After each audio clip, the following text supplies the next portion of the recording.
Malam. Apa kabar semuanya? Baik. Ya. Saya Hermana Kasele. Saya bisa dipanggil Erna. Saya seorang dosen di salah satu politeknik negeri di Makassar. Saat ini saya akan menjadi moderator dalam webinar ini.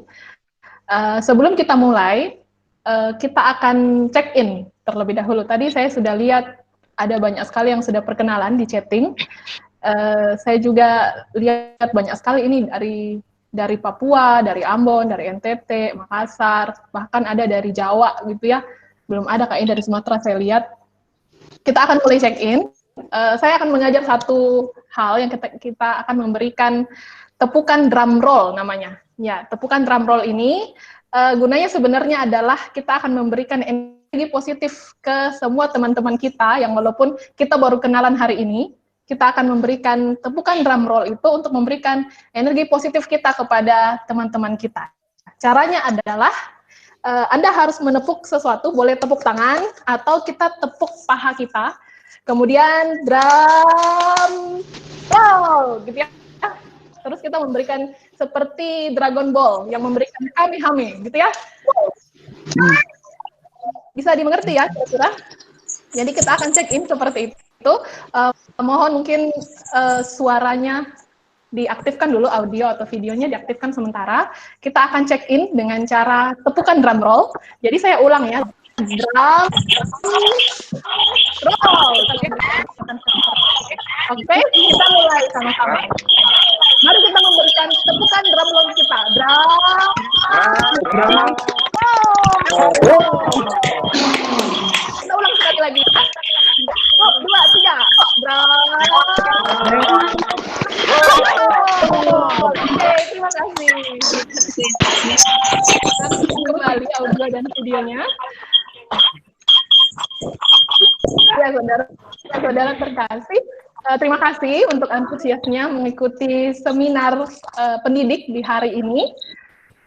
Kita tahu bersama bahwa masa darurat COVID itu mengharuskan guru, siswa, bahkan semua orang itu belajar dan bekerja dari rumah. Itu sudah akhirnya tidak cuma sekedar merubah lokasi atau merubah metode belajar, tetapi juga akhirnya kita melakukan banyak perubahan dalam dunia pendidikan. Dalam hitungan bulan kita sudah banyak sekali yang kita harus pelajari gitu ya. Kemendikbud sendiri kalau kita lihat hashtag mereka sekarang adalah Merdeka Belajar. Jadi Merdeka Belajar itu mereka melakukan banyak sekali penyesuaian pembelajaran selama masa pandemi ini. Nah, salah satunya itu adalah mendorong guru-guru untuk akhirnya tidak fokus mengejar target kurikulum, tetapi selama masa darurat ini juga membekali siswa itu dengan pendidikan karakter. Juga bahkan kemarin waktu perayaan Hardiknas, itu sampai ada komentar bahwa akan memasukkan pendidikan mengenai lingkungan hidup, supaya orang peduli terhadap lingkungannya. Nah, sekarang pun dekat-dekat ini sudah mulai terdengar isu tentang herd immunity, gitu ya, di mana sebentar lagi kayaknya mall, rumah ibadah, sekolah itu akan dibuka lagi dengan normal. Nah, kita harus beradaptasi dengan era yang namanya new normal, gitu ya. Dan tentunya kita dihadapkan dengan harus seperti apa kita, metode mengajar seperti apa yang harus kita lakukan supaya kita bisa beradaptasi dengan hal-hal tersebut, ya. Nah, kita akan belajar bersama-sama di webinar kali ini. Judulnya adalah Kurikulum di Masa dan Setelah Pandemi COVID-19. Webinar ini akan berlangsung selama kurang lebih 90 menit, 60 menit untuk materi, dan 30 menit kita akan tanya jawab bersama. Ada beberapa rules selama webinar ini berlangsung. Mohon Bapak, Ibu, dan saudara-saudara memperhatikan rules tersebut. Yang pertama adalah ketika moderator atau narasumber sedang berbicara, mohon teman-teman yang lain menonaktifkan mikrofon ataupun video, dan selama seminar berlangsung, saya sebagai moderator akan mengarahkan jalannya seminar ini. Kemudian, selama webinar berlangsung, berharap teman-teman bisa tetap fokus mengikuti webinar. Kemudian teman-teman juga boleh menulis ketika ada mungkin hal-hal penting yang ingin ditulis untuk pengetahuan kita bersama. Kemudian selanjutnya narasumber akan memberikan materi selama 60 menit dan 30 menit selanjutnya kita akan masuk dalam sesi tanya jawab. Bagi teman-teman yang nanti mungkin akan bertanya, silakan masuk di dalam kolom chat dan menuliskan nama, kampus atau instansi tempat bekerja, asal daerah teman-teman atau Bapak Ibu, kemudian silakan menulis di pertanyaan yang akan ditanyakan. Nanti saya yang akan membaca untuk di sesi tanya jawab gitu ya. Baik, itu mungkin rules yang harus kita ikuti bersama supaya webinar kita berlangsung dengan baik. Kita akan memulai webinar kita. Mari kita berdoa. Mari kita berdoa bersama-sama. Ya Tuhan Yesus, kami sungguh mengucap syukur ketika Tuhan boleh menolong kami menjalani kehidupan kami di tengah-tengah pandemi saat ini.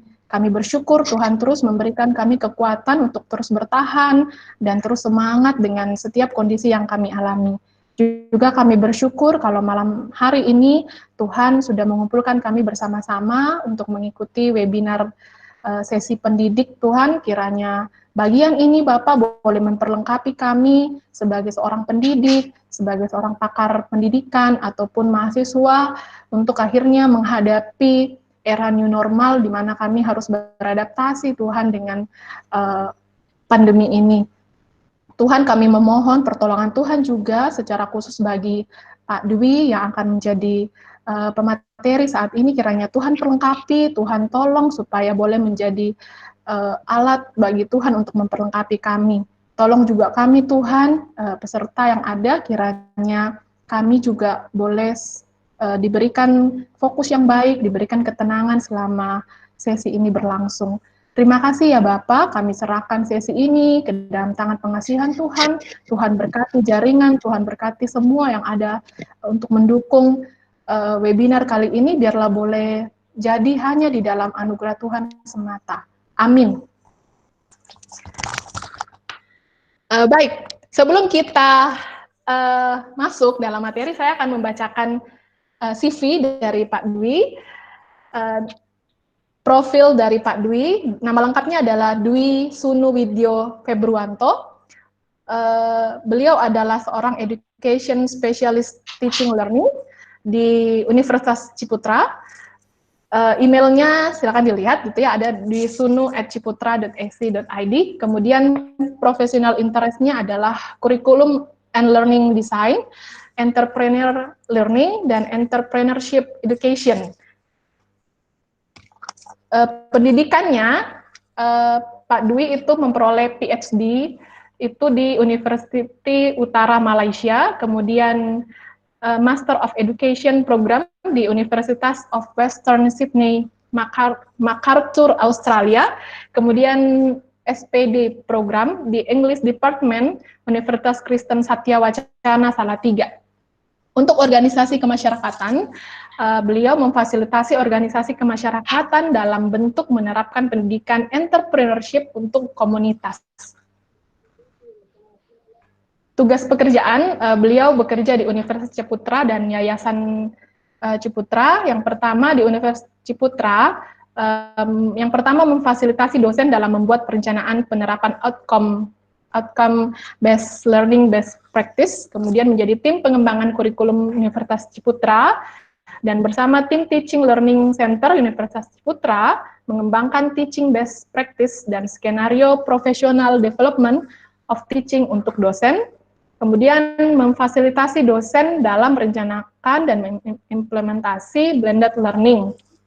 Di Yayasan Pendidikan Citra Berkat di grup Ciputra sendiri, Pak Dwi itu mendesain dan mengembangkan program Entrepreneurship Ciputra Way untuk tingkat TK sampai SMA, kemudian memfasilitasi sekolah-sekolah di bawah naungan grup Ciputra dalam menerapkan Entrepreneur Learning Ciputra Way, dan melatih pimpinan sekolah dan guru-guru di Indonesia dalam mengembangkan dan menerapkan program entrepreneurship dan manajemen sekolah yang entrepreneurial. Ya, itu adalah CV dari Pak Dwi. tanpa berlama-lama kita akan masuk dalam pemaparan materi.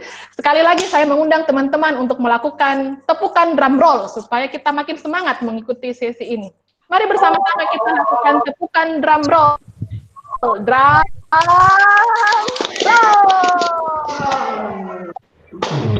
Oke, saya serahkan kepada Pak Dwi. Silakan Pak. Oke, terima kasih. Selamat sore semuanya. Selamat sore. Selamat sore. Oke, selamat sore. Salam dari Surabaya. Saya posisi ada di Surabaya. Salam kenal. Ini suatu penghargaan buat saya untuk bisa bertemu secara virtual dengan para pencinta pendidikan gitu. Terima kasih sekali kesempatannya. Saya akan nanti sharing tentang apa yang saya akhir-akhir ini kerjakan. Ini sifatnya masih agak generik, dan nanti setelah itu kita bisa tanya jawab.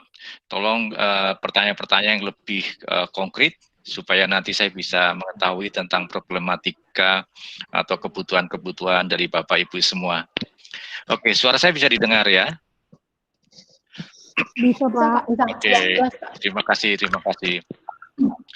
Baik, jadi saya akan berbicara sebetulnya tentang learning. Jadi memang topiknya kurikulum dan learning, tetapi tentang pembelajaran, tetapi saya lebih mementingkan sekarang memfokuskan tentang masalah pembelajarannya.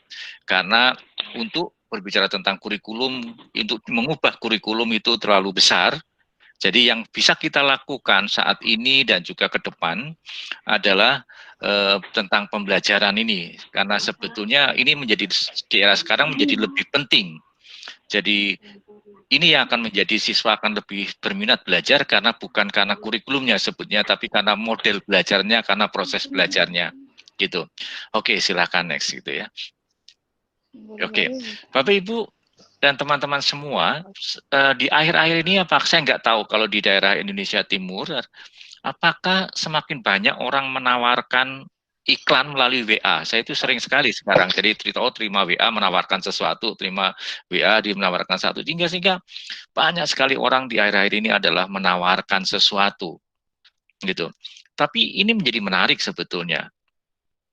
Jadi dengan pandemik ini, orang menjadi lebih terbiasa menawarkan sesuatu melalui media sosial. Nah, pertanyaannya gini, saya tertarik dengan kata menawarkan. Pertanyaan begini, apa yang sebetulnya kita tawarkan kepada siswa? Kalau kita jadi guru, kita bertanya, sebenarnya apa yang sehari-hari kita tawarkan kepada siswa? Apakah yang kita tawarkan kepada siswa itu sesuatu yang menarik siswa, sehingga siswa mau membeli apa yang kita tawarkan? Itu satu. Kalau kita berbicara di level sekolah, sebenarnya kita bisa bertanya sebetulnya, apa sebetulnya yang sekolah tawarkan kepada masyarakat? Apakah yang ditawarkan sekolah di era sekarang itu sesuatu yang menarik atau sesuatu yang sebenarnya sudah tidak menarik? Nah, ini harus dikritisi sebetulnya. Nah, oke, jadi fokus saya adalah bagaimana kita pendidikan kita atau pendidikan Kristen itu, atau pendidikan yang terjadi di sekolah-sekolah Kristen itu adalah pendidikan yang membuat siswa atau mahasiswa itu bisa menawarkan sesuatu. Karena kemampuan menawarkan itu menjadi penting di era sekarang. Jadi setelah kita belajar sekian lama, apakah ada sesuatu yang kita bisa tawarkan ke masyarakat? Gitu. Atau kita menunggu apa yang ditawarkan masyarakat ke kita?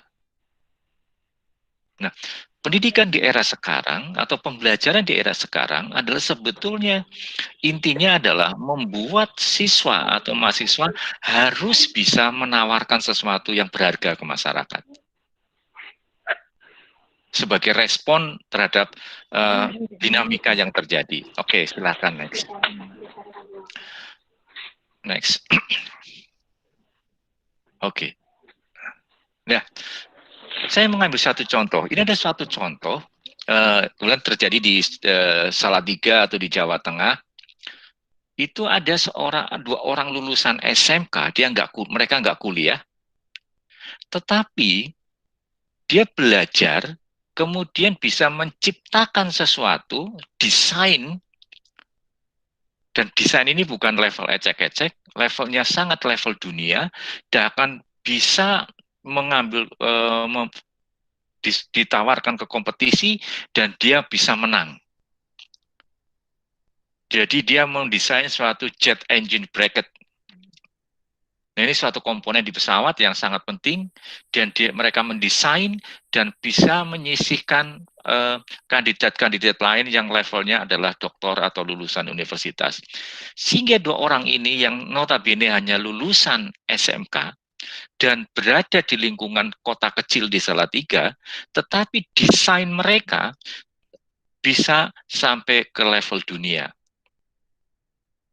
Nah, mereka bisa menawarkan sesuatu kepada dunia dan dunia mau membelinya. Dan ini menjadi sebuah hal yang sangat menarik. Kenapa mereka bisa sampai menawarkan itu, bisa sampai membuat itu, padahal mereka tidak sampai ke bangku kuliah. Gitu. Nah, inilah yang sebenarnya harus menjadi suatu hal yang perlu kita gumuli terus-menerus. Bagaimana kalau anak didik kita itu anak didik yang bisa menawarkan sesuatu dan diterima oleh dunia di sekitarnya. Oke, next, silahkan PPT yang lain.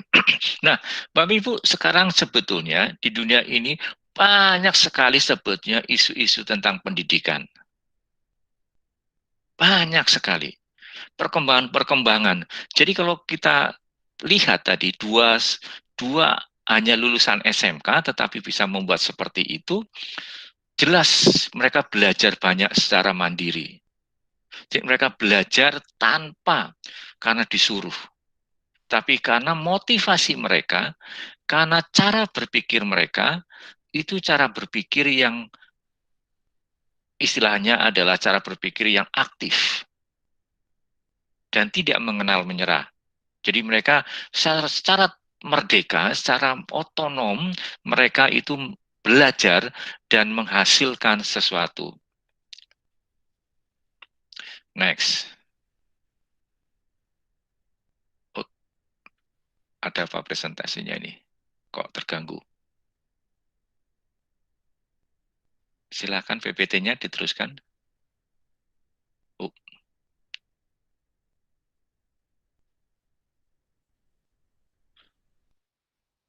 Nah, oke. Mungkin sebelumnya ya, ada atau sebelumnya atau Oke, siap. Kembali lagi yang tadi ya. Saya tidak mengoperasikan dari saya supaya saya bisa melihat beberapa wajah ya. Sehingga kalau saya yang share ini, saya nggak akan bisa melihat beberapa wajah gitu. Nah, ada sekarang istilah adalah heterogogy. Dulu ada istilah pedagogy, kemudian ada istilah andragogy. Nah, sekarang ada istilah heterogogy. Saya akan berangkat dari sini. Apa itu heterogogy? Dan ini yang harusnya kita pelajari lebih dalam di era sekarang. Next. Silahkan. Nah, saya akan jelaskan ini. Heterogogy itu terdiri dari 3 komponen. Komponen yang paling kiri adalah komponen tentang siswa belajar dimulai dari goals-nya mereka sendiri. Belajar dari sesuatu yang mereka inginkan sendiri. Gitu. Sehingga setelah itu ketika dia jelas goalnya mau kemana, targetnya apa, baru dia menentukan tentang strateginya atau tekniknya.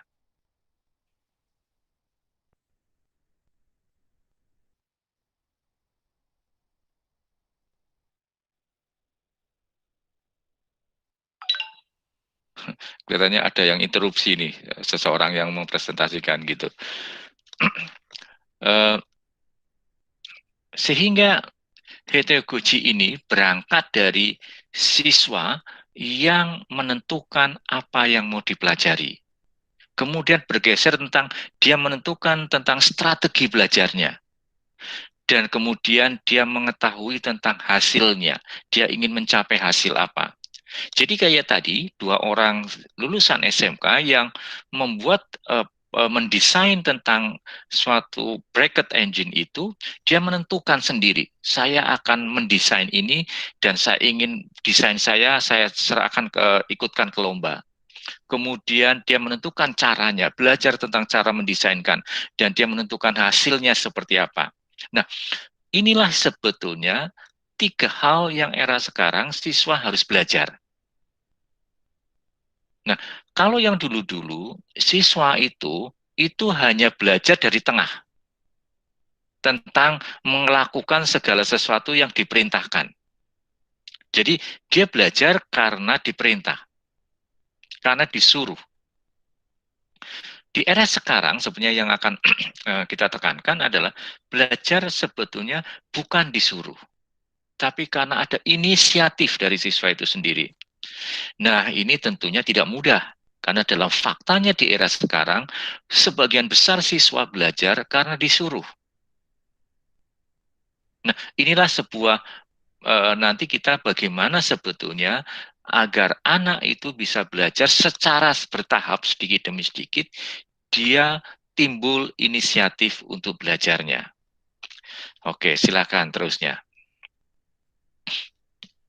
Nah, di akhir-akhir ini Kementerian Pendidikan itu mengeluarkan Merdeka Belajar. Ini kan sudah sampai di mana-mana ya, Merdeka Belajar itu. Nah, mereka membuat suatu strategi utama. Ini baru di-launch sekitar belum ada 1 bulan mungkin.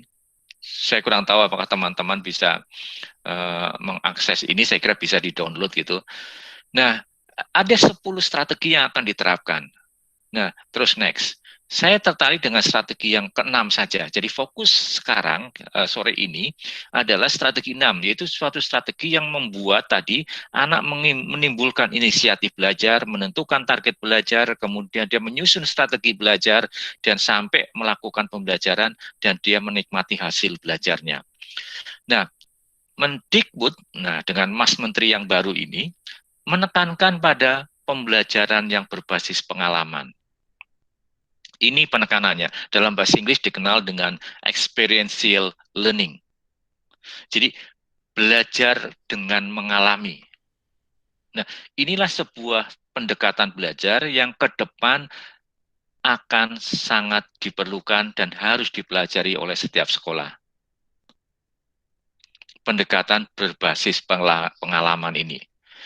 Ya, next. Nah, kita akan menekankan di sini untuk Nah, pendekatan berbasis pengalaman itu apa? Kita mempunyai moto dulu, pengalaman adalah guru yang paling baik. Kita sering mendengar ungkapan itu. Sebenarnya itu tidak jauh dari penjelasan ini, bahwa pengalaman yang dimiliki oleh anak, pengalaman real yang dimiliki anak, itu menjadi media bagi siswa itu sendiri untuk bisa belajar. Ketika ada 10 siswa, mereka punya pengalaman yang berbeda-beda. Tapi pengalaman yang berbeda-beda itu menjadi suatu sumber belajar yang menarik buat siswa itu sendiri. Nah, 2 orang tadi yang menang lombanya, yang hanya lulusan SMK itu kenapa? Mereka menggunakan pengalaman mereka. Mereka mendesain, gagal, mencoba lagi, gagal lagi, bisa. Dan terus jadi pengalaman dia menciptakan sesuatu, dipelajarinya, dan kemudian sampai mereka berhasil. Jadi pengalaman itu menjadi sebuah resource yang sangat baik untuk kita jadikan menjadi media belajarnya. Nah, maka sebetulnya pertanyaannya adalah bagaimana supaya pengalaman yang dimiliki oleh setiap anak itu menjadi sesuatu yang meaningful, sesuatu yang berharga. Nah, ketika pengalaman itu suatu pengalaman yang berharga, maka pengalaman itu akan menjadi suatu sumber belajarnya mereka. Next, silakan. Nah, akhirnya saya menciptakan sebuah model belajar, sehingga inilah sebetulnya model belajar dengan berbasis pengalaman. Cuma penekanan ini saya pakai untuk pendekatan pembelajaran yang ada faktor entrepreneurialnya. Pembelajaran entrepreneurial itu sebenarnya simpel sekali, yaitu anak belajar untuk menciptakan sesuatu yang berharga. Itu sebetulnya. Jadi yang ditekankan tentang proses belajarnya. Jadi belajar untuk menciptakan sesuatu yang berharga. Nah, proses belajar untuk menciptakan sesuatu yang berharga ini, itulah sebetulnya belajar yang entrepreneurial. Ada cara membacanya ini begini. Pertama ada lingkaran-lingkaran kecil. Itu sebetulnya suatu komponen-komponen yang penting di dalam model ini. Jadi ada belajar itu apa? Belajar itu ada unsur tentang kepedulian, care. Jadi belajar itu karena ungkapan tentang kepedulian. Belajar itu sesuatu yang memang menciptakan ide. Ada unsur tentang ide. Jadi ada unsur peduli, ada unsur ide, kemudian ada unsur lagi tentang value atau nilai. Nilai itu apa? Sesuatu yang dihargai. Gitu. Sesuatu yang bernilai adalah sesuatu yang dihargai. Dan yang faktor yang keempat adalah tentang keberhasilan. Jadi anak akan merasa senang belajar karena mereka merasakan keberhasilan. Gitu. Nah, 4 aspek ini yang harus kita perhatikan. Kemudian di lingkaran itu ada 4 juga tulisan. Jadi dari mulai keberhasilan sampai care itu ada kata exploring. Artinya apa? Bahwa care itu tidak muncul dengan sendirinya. Jadi ada proses tentang eksplorasi akhirnya memunculkan care. Begitu juga sama.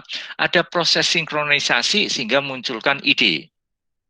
Kemudian ada proses experimenting memunculkan value. Kemudian ada proses eksekusi memunculkan achievement atau keberhasilan. Sehingga itu cara membacanya seperti itu. Nah, dari ide ke di dalam proses eksperimen tadi, dari ide ke value itu ada sebuah panah dengan other contribution, artinya kontribusi orang lain. Jadi artinya apa kontribusi orang lain? Bahwa belajar itu memerlukan kontribusi orang lain. Tidak karena dia semua. Nah, itulah mengapa orang lain itu menjadi penting buat dia di dalam proses belajar. Dari value sesuatu yang ke dalam suatu keberhasilan juga ada kontribusinya orang lain. Nah, ini adalah 4 aspek di dalam model ini. Nah, kita akan membahas satu persatu tentang ini. Silahkan, next. Nah, saya akan menggunakan satu contoh ini di dalam saya menjelaskan tentang model tadi. Ini sebuah contoh yang mungkin sekitar 1 bulan sampai 1 minggu yang lalu, itu ada viral salah satu yaitu lukisan roti tawar dan mesis. Itu. Tentang lukisan itu tentang 24 wajah tenaga medis yang korban COVID.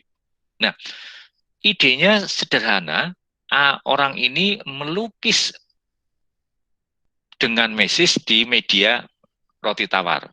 Nah, itu kan sesuatu yang sebenarnya simple. Tetapi yang simple ini kenapa kok menjadi viral, menjadi sesuatu yang dihargai di media ini, dan bahkan dia harus melayani beberapa wawancara dari wartawan-wartawan untuk mengetahui ini. Ini kebetulan karyawan Universitas Ciputra sampai sekarang. Nah, orang ini memang suka visual design. Jadi saya mendesain dan visual itu dengan berbagai media. Nah, dia mengapa ini dihargai? Next. Silakan diklik. Nah, karena sebetulnya dia pada waktu melukis ini, dia mengungkapkan kepedulian. Nah, kepedulian itu apa? Yaitu sikap inisiatif untuk lebih menggali lebih dalam dari fenomena, dari sesuatu kejadian atau problem yang diamati berdasarkan minat dan kemampuan. Nah, ini ada penting, minat dan kemampuan. Jadi kepedulian itu atau inisiatif itu harus dia ungkapkan karena juga didasari dengan interest dia, minat dia, dan kepedulian ini. Nah, ini menjadi sangat penting. Nah, ini yang sering kita abaikan ketika kita mengajar, kita mengabaikan minatnya siswa. Sehingga sudah, pokoknya topiknya ini ya pelajari ini. Nah, di masa yang akan datang tidak bisa seperti ini terus. Bahkan di dalam strategik Dignas ini yang Mas Menteri idenya bahwa nanti guru itu harus bisa mengelola kurikulum supaya yang ditawarkan ke siswa sesuatu yang diminati oleh siswa. Jadi unsur minat ini menjadi penting. Tapi minat saja nggak cukup, harus ada unsur kemampuan. Nah, orang ini minatnya adalah minat di visual design. Dan dia punya kemampuan mendesain. Nah, inilah dua unsur yang menarik dan dia mengungkapkan kepedulian didukung dengan dua unsur ini. Dan inilah yang dia munculkan dan ini menjadi perhatian masyarakat banyak. Idenya sederhana, yang dilakukan juga tidak hal yang besar-besar, hanya melukis di roti tawar, tetapi ini dihargai oleh masyarakat. Dan ini yang menjadi penting. Next. Nah, untuk kepedulian, itu tidak muncul dengan sendirinya. Tiba-tiba anak tidak langsung peduli, itu enggak. Pasti ada proses. Nah, inilah yang dinamakan dengan proses eksplorasi. Jadi, anak dibantu supaya anak menemukan apa yang dia pedulikan. Nah, kepedulian ini mengandung 3 unsur tadi. Dia menemukan peluang untuk berkreasi. Jadi kalau pelukis tadi dia menemukan peluangnya. Peluangnya di mana? Melukis roti tawar dengan mesis dan mengungkapkan kepedulian dia tentang dokter yang meninggal karena COVID. Nah, itu sebetulnya ungkapan kepedulian dia yang diwujudkan dalam bentuk kreasi. Dan juga didukung dengan kemampuan dia dan pengalaman dia melukis. Sehingga pengalaman ini menjadi mendukung tentang kemampuan dia berkreasi. Dan inilah 3 unsur yang penting di dalam hal yang kepedulian ini. Nah, inilah sebetulnya tantangan bagi kita semua, bagi guru-guru, bagi dosen juga, untuk memunculkan kepedulian siswa atau kepedulian mahasiswa terhadap sesuatu. Dan kepedulian itu diungkapkan ke dalam suatu bentuk-bentuk kreativitasnya. Nah, ini suatu tantangan di era sekarang. Oke, next. Nah, kembali lagi, kepedulian itu tidak boleh berhenti. Ini kan kepedulian hanya suatu sikap inisiatif, keinginan untuk melakukan sesuatu. Dan itu tidak bisa berhenti. Maka harus dilanjutkan bahwa kepedulian itu next harus sampai dilanjutkan ke idenya. Dia harus mewujudkan kepedulian itu dalam bentuk ide kreatif. Nah, ide kreatif itu apa? Itu keaslian gagasan. Nah, kalau kita perhatikan di sini, melukis di roti tawar, keasliannya di mana? Gagasan aslinya di mana? Roti tawarnya bukan buatan dia. Itu buatan adalah perusahaan roti. Mesisnya juga bukan buatan dia. Itu buatan pabrik mesis. Nah, sebetulnya dia hanya menggunakan sarana mesis dengan roti tawar untuk dijadikan sebuah lukisan. Nah, ide gagasan yang keasliannya itu adalah di situ, cara dia melukis. Tidak ada orang lain yang memperhatikan bahwa roti tawar bisa dijadikan media lukis. Tidak ada orang memperhatikan bahwa mesis itu bisa menjadi juga alat untuk melukis. Nah, karena keaslian gagasan dia itulah yang sebetulnya dihargai oleh masyarakat. Jadi bukan roti tawarnya, bukan mesisnya yang dihargai. Tapi idenya dia bagaimana dia menggunakan roti tawar dan mesis itu untuk mengungkapkan kepedulian dia melalui ide kreatifnya. Dan inilah menjadi sangat penting. Kalau dari kecil anak-anak kita dilatih untuk menemukan ide-ide yang sederhana tapi kreatif, lama-kelamaan dia akan menciptakan hal-hal yang besar di kemudian hari. Dan dia melakukannya dengan sesuatu yang minat dia senangi. Nah, inilah sebetulnya belajar di era sekarang itu bukan lagi menerima, tetapi justru belajar itu sesuatu yang dia keluarkan dari dirinya. Mengeluarkan gagasan, mengeluarkan ide berdasarkan kepedulian dia. Beda sekali kalau yang dulu belajar itu sesuatu kita menerima dari penjelasan guru, menerima dari orang lain. Sekarang terbalik. Belajar itu adalah suatu proses anak itu mengeluarkan sesuatu. Dan ini impact-nya pada mengajar. Kalau dulu mengajar itu memberi penjelasan, memberi informasi, memberi itu. Nah, akhirnya anak menerima.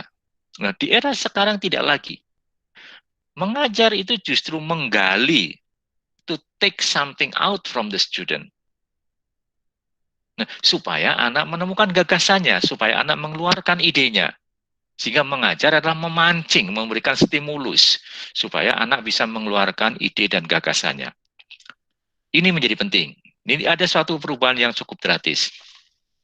Next. Nah, ide kreatif itu tidak muncul dengan sendirinya ya. Itu harus ada proses, saya namakan proses sinkronisasi. Jadi ide yang baik itu ada 3 cirinya. Ide yang dihargai oleh masyarakat itu ada 3. Yang memang ide itu original, tidak meniru. Nah, sehingga membiasakan anak untuk menghasilkan ide original itu penting. Nah, ide original itu harus didukung dengan konsep. Konsep itu apa? Sesuatu basic yang akan menjadi dasar dia mengungkapkan idenya itu. Nah, sesuatu ide itu akan dihargai karena ide itu memang merespon kebutuhan komunitas yang dituju. Komunitas itu butuh apa? Oh, kita merespon sesuatu dengan ide kita. Nah, ketika apa yang kita tawarkan sesuai dengan apa yang dibutuhkan, itulah akan terjadi sebuah penghargaan. Nah, ini 3 hal ini menjadi penting. Nah, bagaimana sekarang guru adalah menciptakan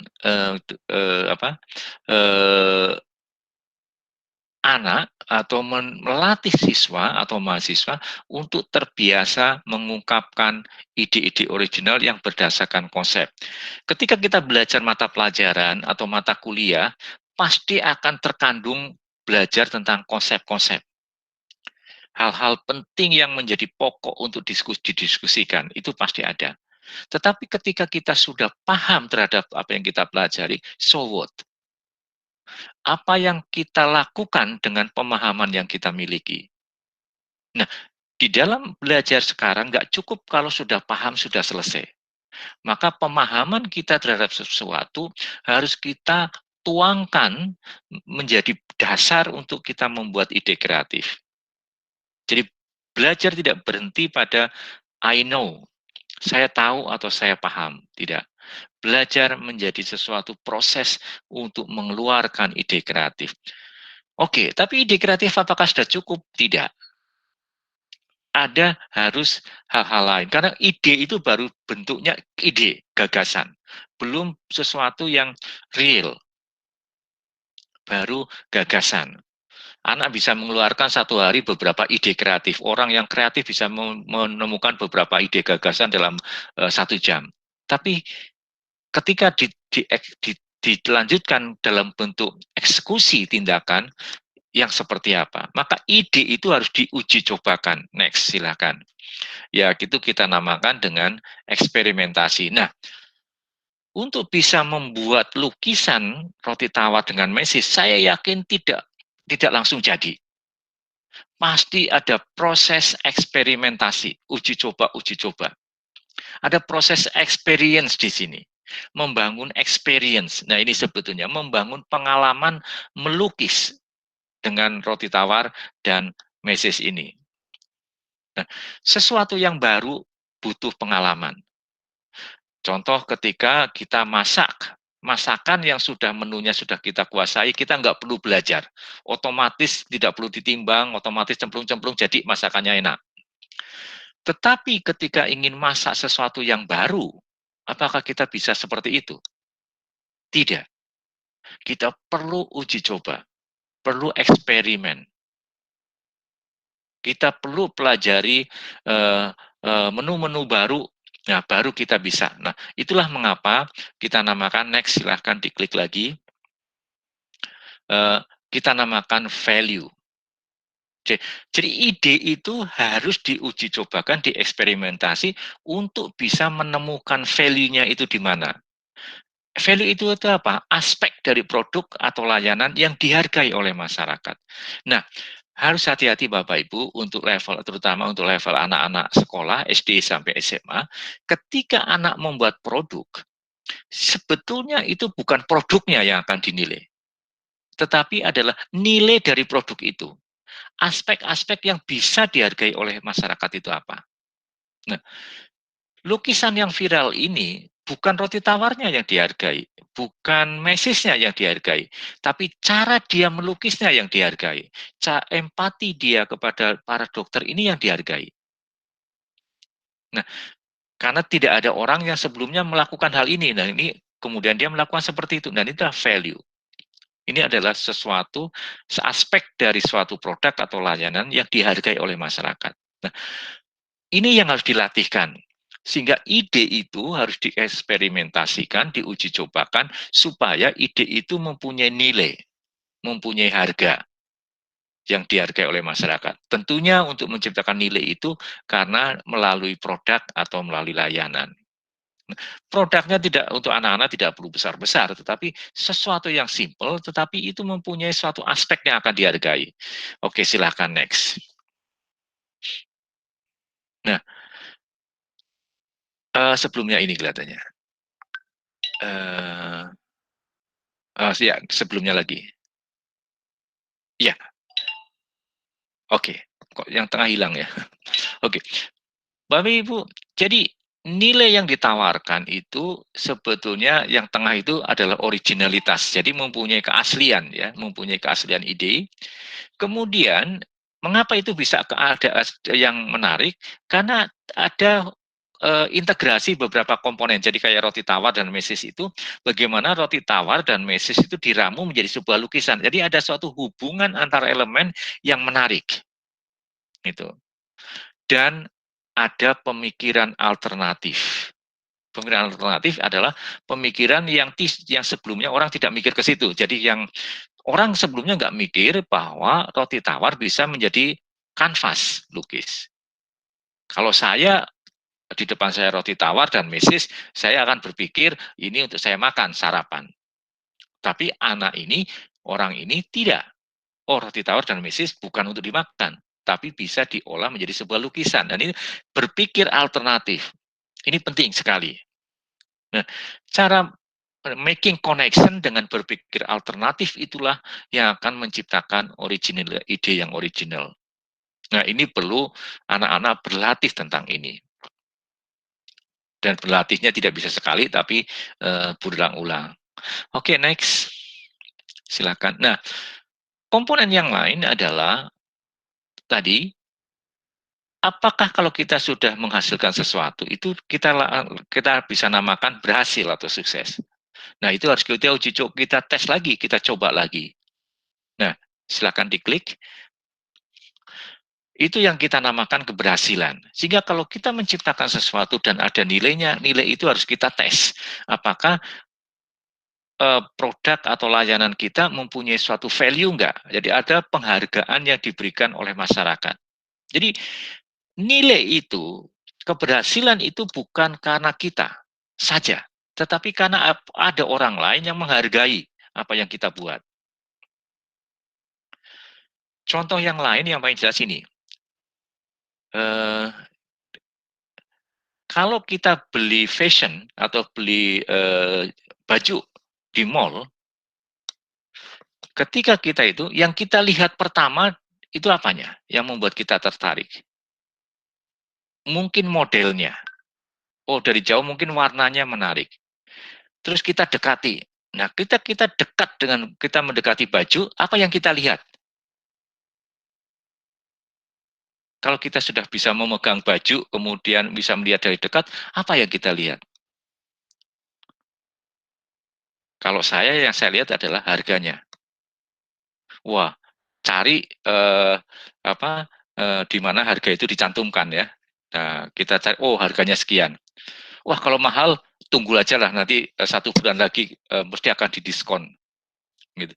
Nah, harga ini bisa turun. Kenapa turun? Karena tidak ada orang yang membeli. Maka harga itu, value-nya itu didiskon.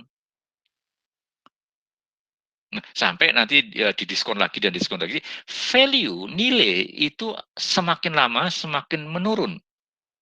Karena tergantung dari masyarakat itu, orang lain. Maka value itu ada batas waktunya. Maka bagaimana supaya penghargaan ini menjadi tidak turun? Itulah sebetulnya ketika kita menciptakan sesuatu tidak bisa langsung berhenti. Kita harus menciptakan sesuatu yang baru lagi. Supaya kita terbiasa menciptakan nilai. Nah, lukisan yang sederhana ini dihargai oleh masyarakat sehingga cara masyarakat menghargai adalah ditayangkan di berbagai media, koran dan sebagainya, media online. Nah, itulah cara masyarakat menghargainya. Next, tetapi penghargaan ini harus kita sikapi harus hati-hati. Jadi, next, silahkan diklik. Harus hati-hati, kita mengerjakan sesuatu bukan langsung keberhasilan ya, tapi kita melatih anak-anak mengerjakan sesuatu dari mulai dia kepedulian, care, kemudian dia punya ide diuji cobakan untuk menemukan value-nya, value ditawarkan ke masyarakat itu dihargai atau enggak. Nah, sehingga keberhasilan itu adalah sebuah proses. Jadi keberhasilan bukan karena tiba-tiba. Maka di dalam untuk penekanan di keberhasilan ini, saya menekankan ada 3 aspek. Pertama adalah anak itu punya motivasi untuk berhasil. Jadi ketika mengerjakan sesuatu, wah stop di tengah jalan, oh tidak. Jadi dia mengerjakan sesuatu dan terus sampai selesai, sampai berhasil. Jadi harus dilatih anak untuk bisa punya motivasi untuk berhasil. Yang kedua adalah sikap responsif, yaitu pada waktu perencanaan sudah bagus, pada waktu uji coba sudah bagus. Ketika diterjunkan ke masyarakat, oh belum tentu masyarakat langsung menerima. Maka ada suatu perubahan-perubahan yang harus dia lakukan supaya responsif sesuai dengan kebutuhan, ekspektasi orang lain. Kemudian anak bisa belajar dari kegagalan, karena kegagalan itu penting. Gitu. Nah, dari gagal itulah sebetulnya anak akan belajar sebuah menemukan sesuatu yang membuat dia gagal itu. Jadi learn from failure. Jadi belajar dari kegagalan. Nah, 3 hal ini yang menjadi penting. Next. Nah, Bapak Ibu, sehingga di dalam model ini ada 4 hal yang sangat penting, yaitu tentang kepedulian, tentang ide kreatif, tentang nilai dan keberhasilan. Nah, apakah 4 komponen ini sudah cukup? Saya katakan belum. Maka next ada tambahan komponen lain yaitu supporting komponen, silakan diklik lagi. Itu yang saya namakan dengan kontribusi orang lain. Karena kesuksesan kita tidak sendiri, bukan karena kerja tapi kita ada kontribusi orang lain. Nah, kontribusi orang lain itu sebetulnya apa realnya? Next, silakan. Nah, ada 2 yang harus dilatihkan ke siswa. Siswa harus terbiasa atau dibiasakan mencari bantuan dari orang lain. Kalau zaman saya sekolah, minta bantuan pada orang lain itu nggak boleh. Nggak boleh, harus dikerjakan semuanya sendiri. Di era sekarang tidak. Justru kemampuan minta bantuan pada orang lain itu menjadi faktor yang sangat penting. kapan kita minta bantuan, kepada siapa kita minta bantuan, bantuan apa yang kita perlukan, mengidentifikasi itu, aspek-aspek itu menjadi sangat penting di era sekarang.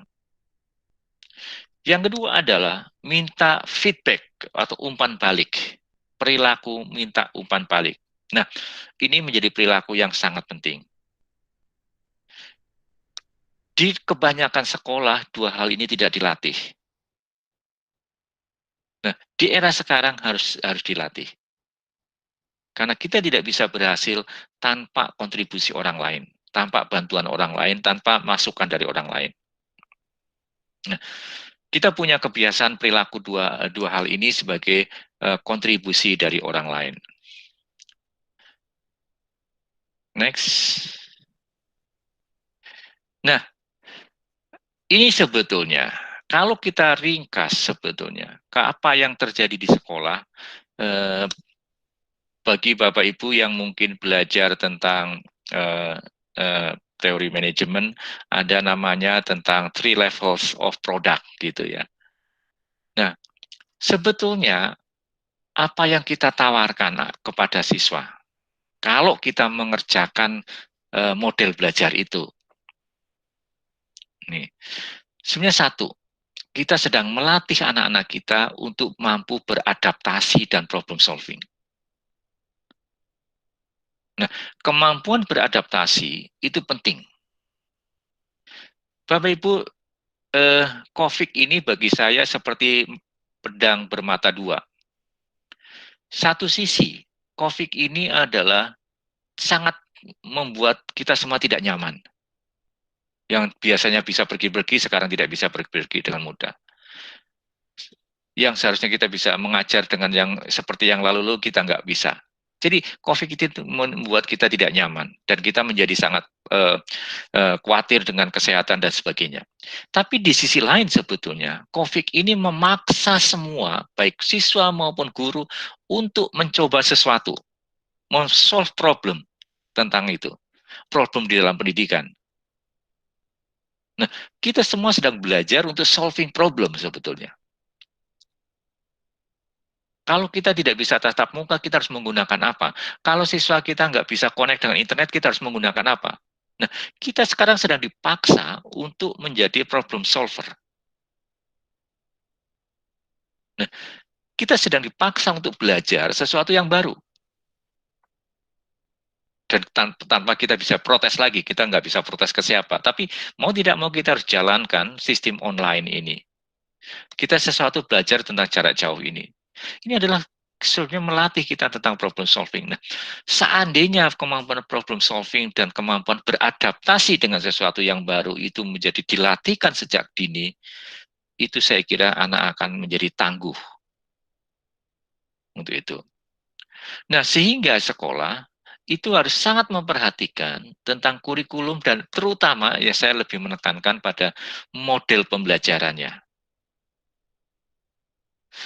Model pembelajaran saya jelaskan tadi itu menjadi salah satu model yang diperkirakan atau saya perkirakan itu bisa membantu siswa-siswa kita untuk bisa beradaptasi dan problem solving.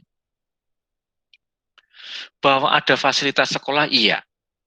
Tapi itu sebetulnya hanya lapisan luarnya. Yang penting sebetulnya di dua yang pertama, yaitu kemampuan anak yang harus dikembangkan adalah kemampuan adaptasi dengan problem solving, dan juga itu didukung dengan kurikulum, model belajar, dan kegiatan pendukungnya. Oke, next. Oke, terima kasih Bapak Ibu semua.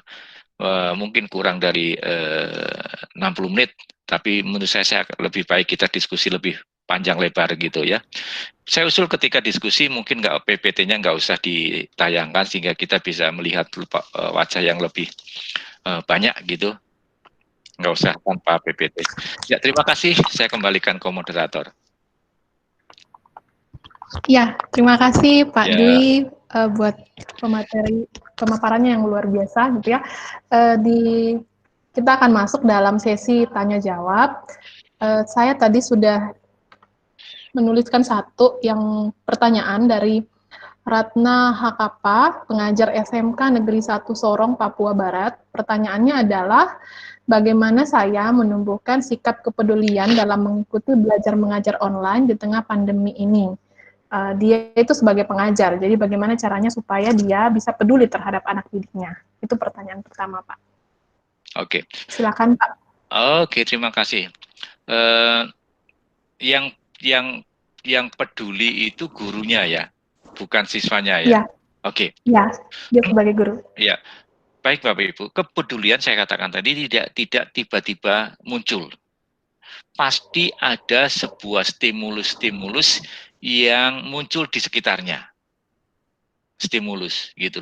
Ada suatu trigger-trigger yang ada di lingkungan mereka. Nah, bagaimana supaya kita peduli? Sebetulnya kita harus memperhatikan stimulus itu. Kita harus memperhatikan trigger itu.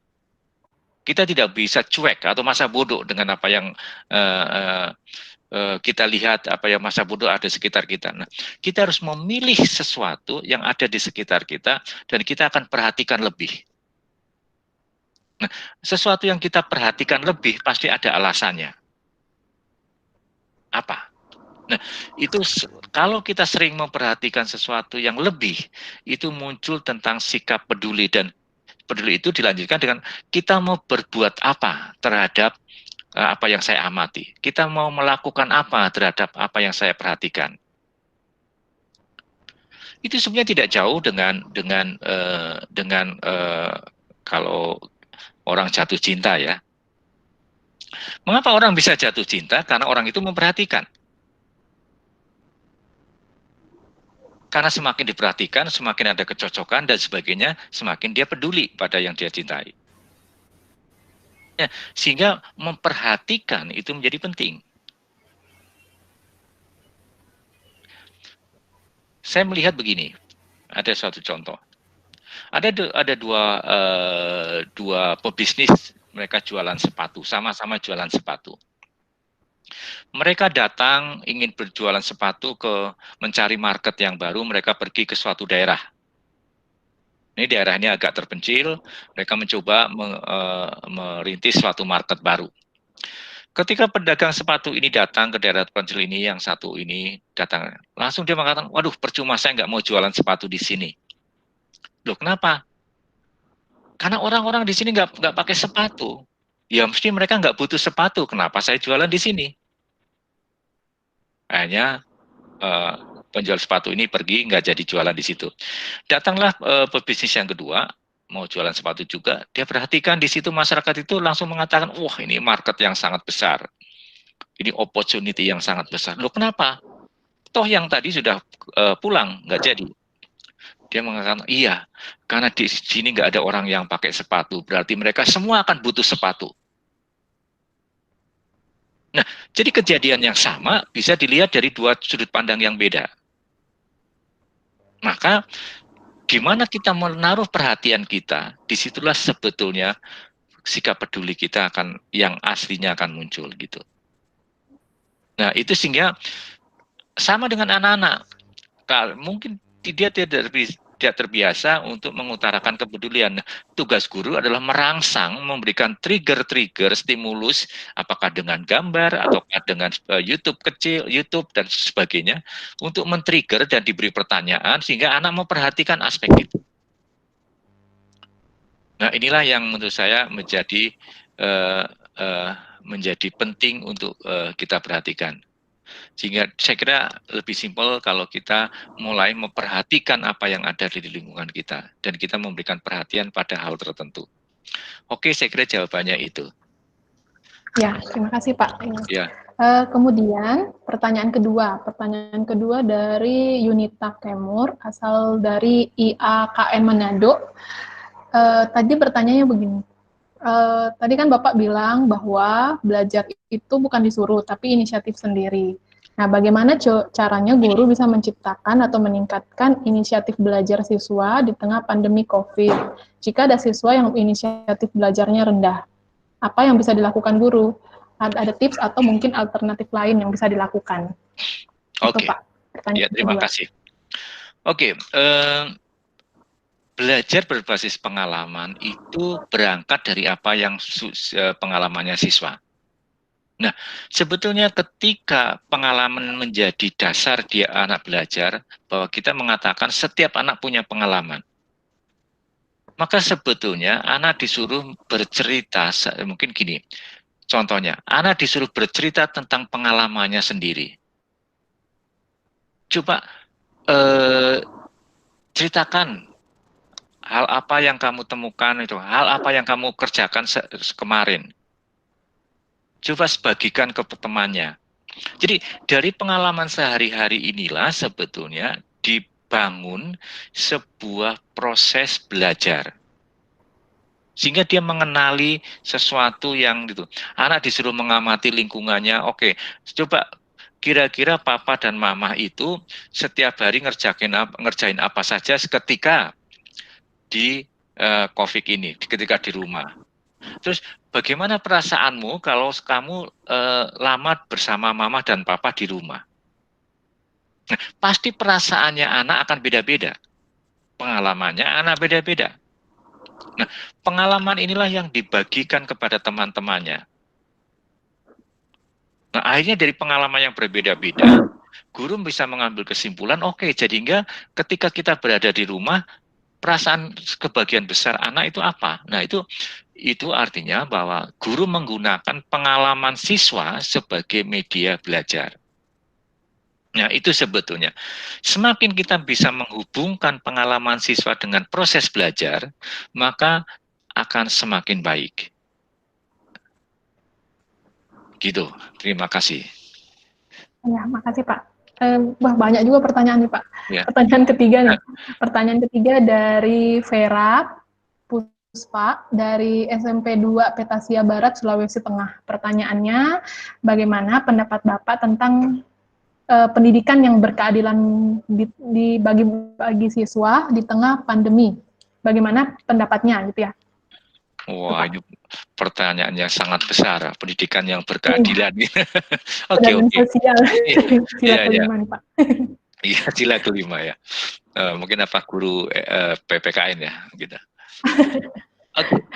Tapi ini pertanyaan ini menarik sebenarnya. Keadilan dalam pendidikan itu artinya apa sih sebetulnya? Setiap anak merasa proses belajarnya 20 anak di dalam satu kelas atau sekarang tidak di dalam kelas yang sama dengan kemampuan yang berbeda-beda. Bagaimana setiap anak itu bisa merasakan keadilan? Nah, sebetulnya bagi saya pendidikan itu adil ketika setiap anak merasa belajar berdasarkan berdasarkan suatu goalnya mereka sendiri, berdasarkan pengalamannya mereka sendiri. Dan mereka dilatih untuk menggunakan pengalaman itu menjadi suatu hal yang menarik untuk kedepannya itu. Tidak semua pengalaman itu menjadi suatu proses belajar, saya akui. Nah, tetapi pengalaman ini menjadi penting untuk menjadi sarana belajar. Ada dua ciri ketika pengalaman itu bisa dijadikan hal untuk belajar. Yang pertama bahwa pengalaman dari pengalaman ini bisa dibawa anak untuk proses berikutnya, untuk hidup berikutnya. Misalkan begini, ketika kita membuat kopi pertama kali, mesti kita akan sulit. Nggak tahu campuran kopinya itu berapa, itu gulanya berapa, itu nggak sulit. Tapi ketika kita pernah membuat kopi sekali dan rasanya enak, bisa nggak kita mengulangi lagi pengalaman buat kopi itu diulangi lagi untuk pengalaman membuat kopi berikutnya dengan warna kopi yang berbeda, merek kopi yang beda. Nah, pengalaman yang bisa dilanjutkan ke proses berikutnya itu menjadi pengalaman yang bagus. Gitu. Sebaliknya, anak misalkan ada orang mencuri digebukin, itu pengalaman. Tapi apakah pengalaman ini bisa diteruskan untuk proses berikutnya? Ya seharusnya tidak. Maka ini bukan menjadi suatu sarana belajar untuk berikutnya. Sehingga yang dimaksud pengalaman sebagai basis belajar adalah pengalaman yang bisa dilanjutkan ke proses berikutnya. Diterapkan di konteks-konteks yang berikutnya, itu satu. Ciri yang kedua, pengalaman sebagai yang menarik atau yang bisa dijadikan media belajar adalah pengalaman ini mengandung sebuah nilai. mengandung sebuah pembelajaran.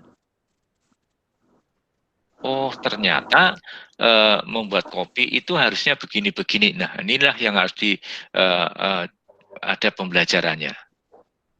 Ada suatu value yang akan dipertahankan. Ini pengalaman. Nah, maka sebetulnya anak akan merasa adil ketika dia belajar dengan ritmenya dia. Dengan kalau anak itu senang menyanyi, dia akan merasa senang kalau belajarnya dengan cara nyanyi. Kalau anak senang membaca, belajarnya dengan cara membaca. Gitu. Nah, akan tidak adil kalau anak itu nggak punya laptop, tapi disuruh ngetik pakai laptop. Gitu. Itu tidak adil. Atau sebaliknya, anak punya laptop harus nulis tangan. Itu tidak adil. Maka biarlah yang punya laptop menulisnya di print di laptop. Yang pakai tangan, nggak punya laptop, pakai tulisan tangan. Nah, itu fair, adil. Itu satu. Kedua, anak itu akan dinilai dengan standar yang sama.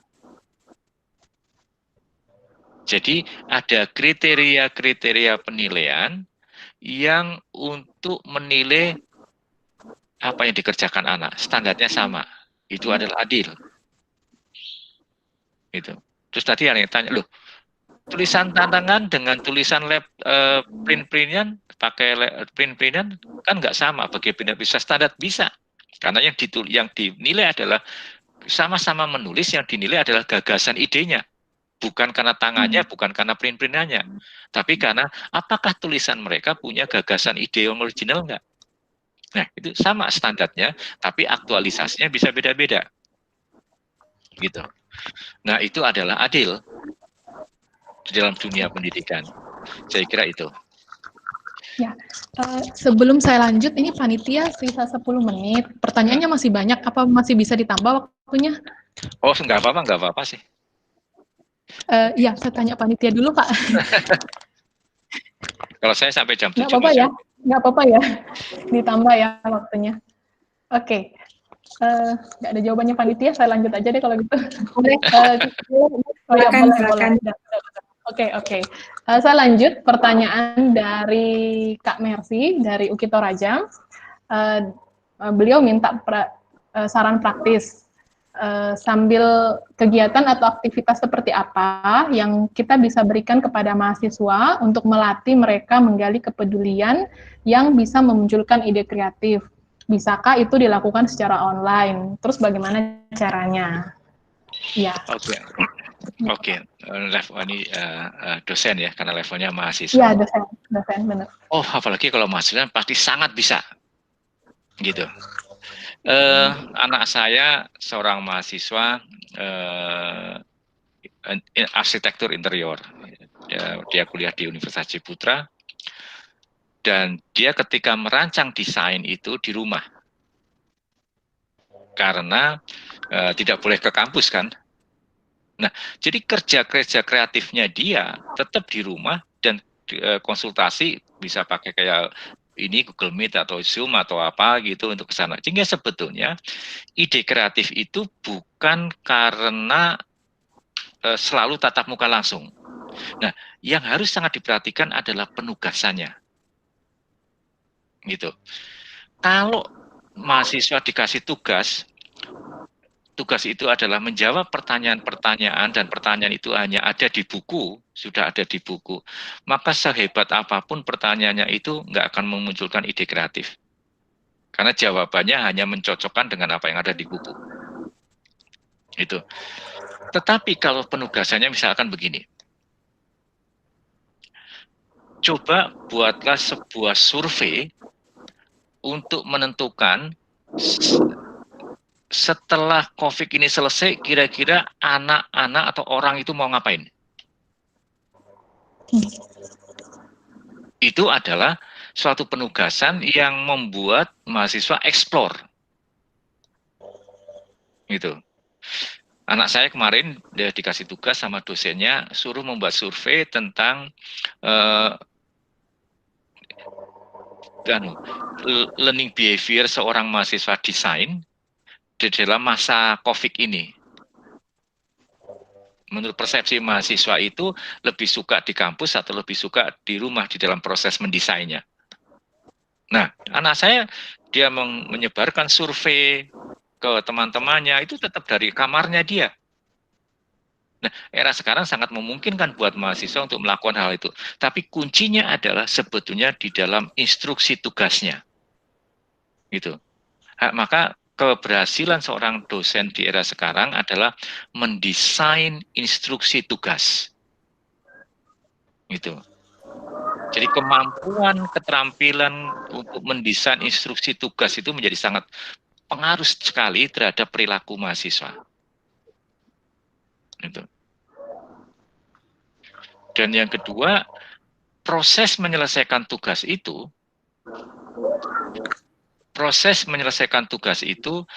proses yang memerlukan feedback. Gitu. Ada suatu komunikasi, interaksi antar mahasiswa, antara dosen dengan mahasiswa itu. Tapi intinya adalah pada penugasan. Saya kira itu. Oke. Baik Pak, pertanyaan selanjutnya. Ini tentang kreativitas dari Desika Sudara IAKN Manado, Prodi Pendidikan Agama Kristen. Yeah. Ketika peserta didik mengembangkan kreativitasnya, ada sebagian dari mereka yang menghargai kreativitas tersebut dan ada juga yang tidak menghargai, sehingga itu bisa menurunkan kepercayaan diri untuk berkarya. Nah, langkah apa yang harus dilakukan seorang tenaga pendidik untuk mengatasi hal tersebut? Oke. Ini ya. Ya, terima kasih. Ini penghargaan. Ya, pertanyaan menarik ya. Ini pertanyaan ini biasanya jarang diungkapkan oleh guru agama. Ini masih mahasiswa Pak. Oh, ini mahasiswa ya. Masih mahasiswa ya. Biasanya mengalami mungkin Pak. Mengalami kalau guru agama biasanya masalah ajaran, dogma dan sebagainya, kepatuhan dan sebagainya, bukan kreativitas. Tapi oke. Jadi kalau kita perhatikan sebetulnya kreativitas itu ada 4 unsur kan ya. Kita harus perhatikan isi. Pertama adalah ada tadi keaslian berpikirnya, ada originalitas idenya. Nah, ini harus dihargai. Nah, kedua karena dia bisa berpikir alternatif, fleksibilitas. Karena idenya bisa dituangkan dan bisa dikembangkan, elaborasi. Dan karena ada suatu kelancaran bagi dia untuk melakukan sesuatu, ada 4 itu. Nah, bagaimana ketika orang tidak menghargai ide kreatif? Nah, yang pertama kali berdoalah gitu ya.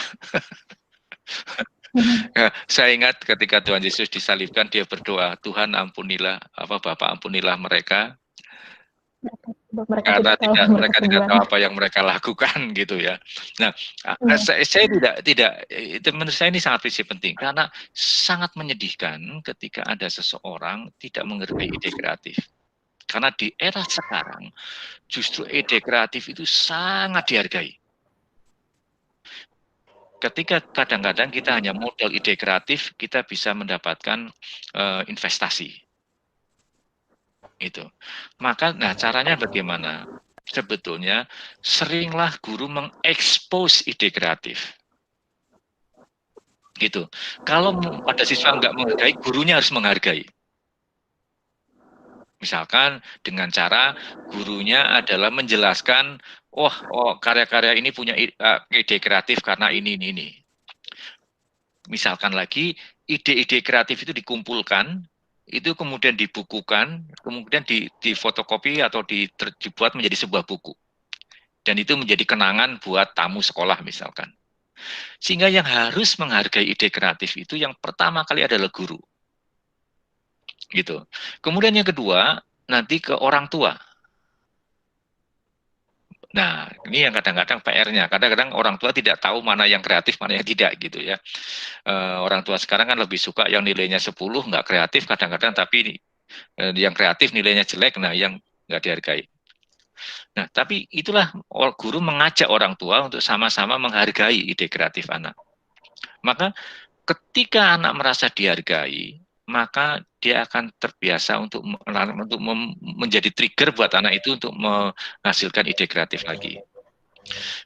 Memajang ide kreatifnya misalkan di majalah dinding sekolah, kemudian diviralkan melalui media online gitu. Kalau sekarang ada media online di sekolah, ya postinglah hal yang kreatif itu, diberikan ungkapan-ungkapan, terus ngajak teman-temannya untuk memberikan komentar positif gitu. Jadi anak yang lain dilatih untuk memberikan apresiasi terhadap ide kreatif gitu. Itu yang dimulai keseharian aja. Oke Pak, ya terima kasih. Selanjutnya dari Pak Leonard Takalua, guru SMA Negeri 2 Ambon. Di sini ditanyakan tentang yang taksonomi Bloom, yaitu dimensi metakognisi. Yeah. Dimensi ini yang belum secara optimal merangsang kemampuan belajar siswa. Yeah. Jadi bagaimana caranya guru lebih berorientasi pada dimensi ini? Oke. Bagus ya pertanyaannya, terima kasih. Metakognitif. Metakognitif itu kan sebenarnya gini, berpikir tentang cara berpikir ini kan harus dilatihkan ya. Jadi anak dilatih untuk membayangkan sesuatu, gitu. Misalnya gini, kalau kamu sekarang dikasih uang 10.000, kamu mau menggunakan uang itu untuk apa? Nah, itu sebenarnya metakognitif. Memikirkan tentang strategi. Itu. Kalau yang usia anak mahasiswa itu biasanya, kalau kamu ditolak pacarmu, kamu ngapain? Itu. Atau gimana caramu supaya pacarmu tidak menolak kamu? Itu adalah berpikir strategi. Itu satu. Itu melatih tentang kognitif. Lagi, misalkan kalau kamu sekarang COVID-nya selesai hari ini, besok kamu ngapain? Atau ada nggak sesuatu yang kamu pelajari dari masa COVID ini, kemudian kamu mau terapkan ketika ini selesai? Nah, ini adalah melatih sebetulnya dengan hal-hal yang simpel-simpel sehari itu.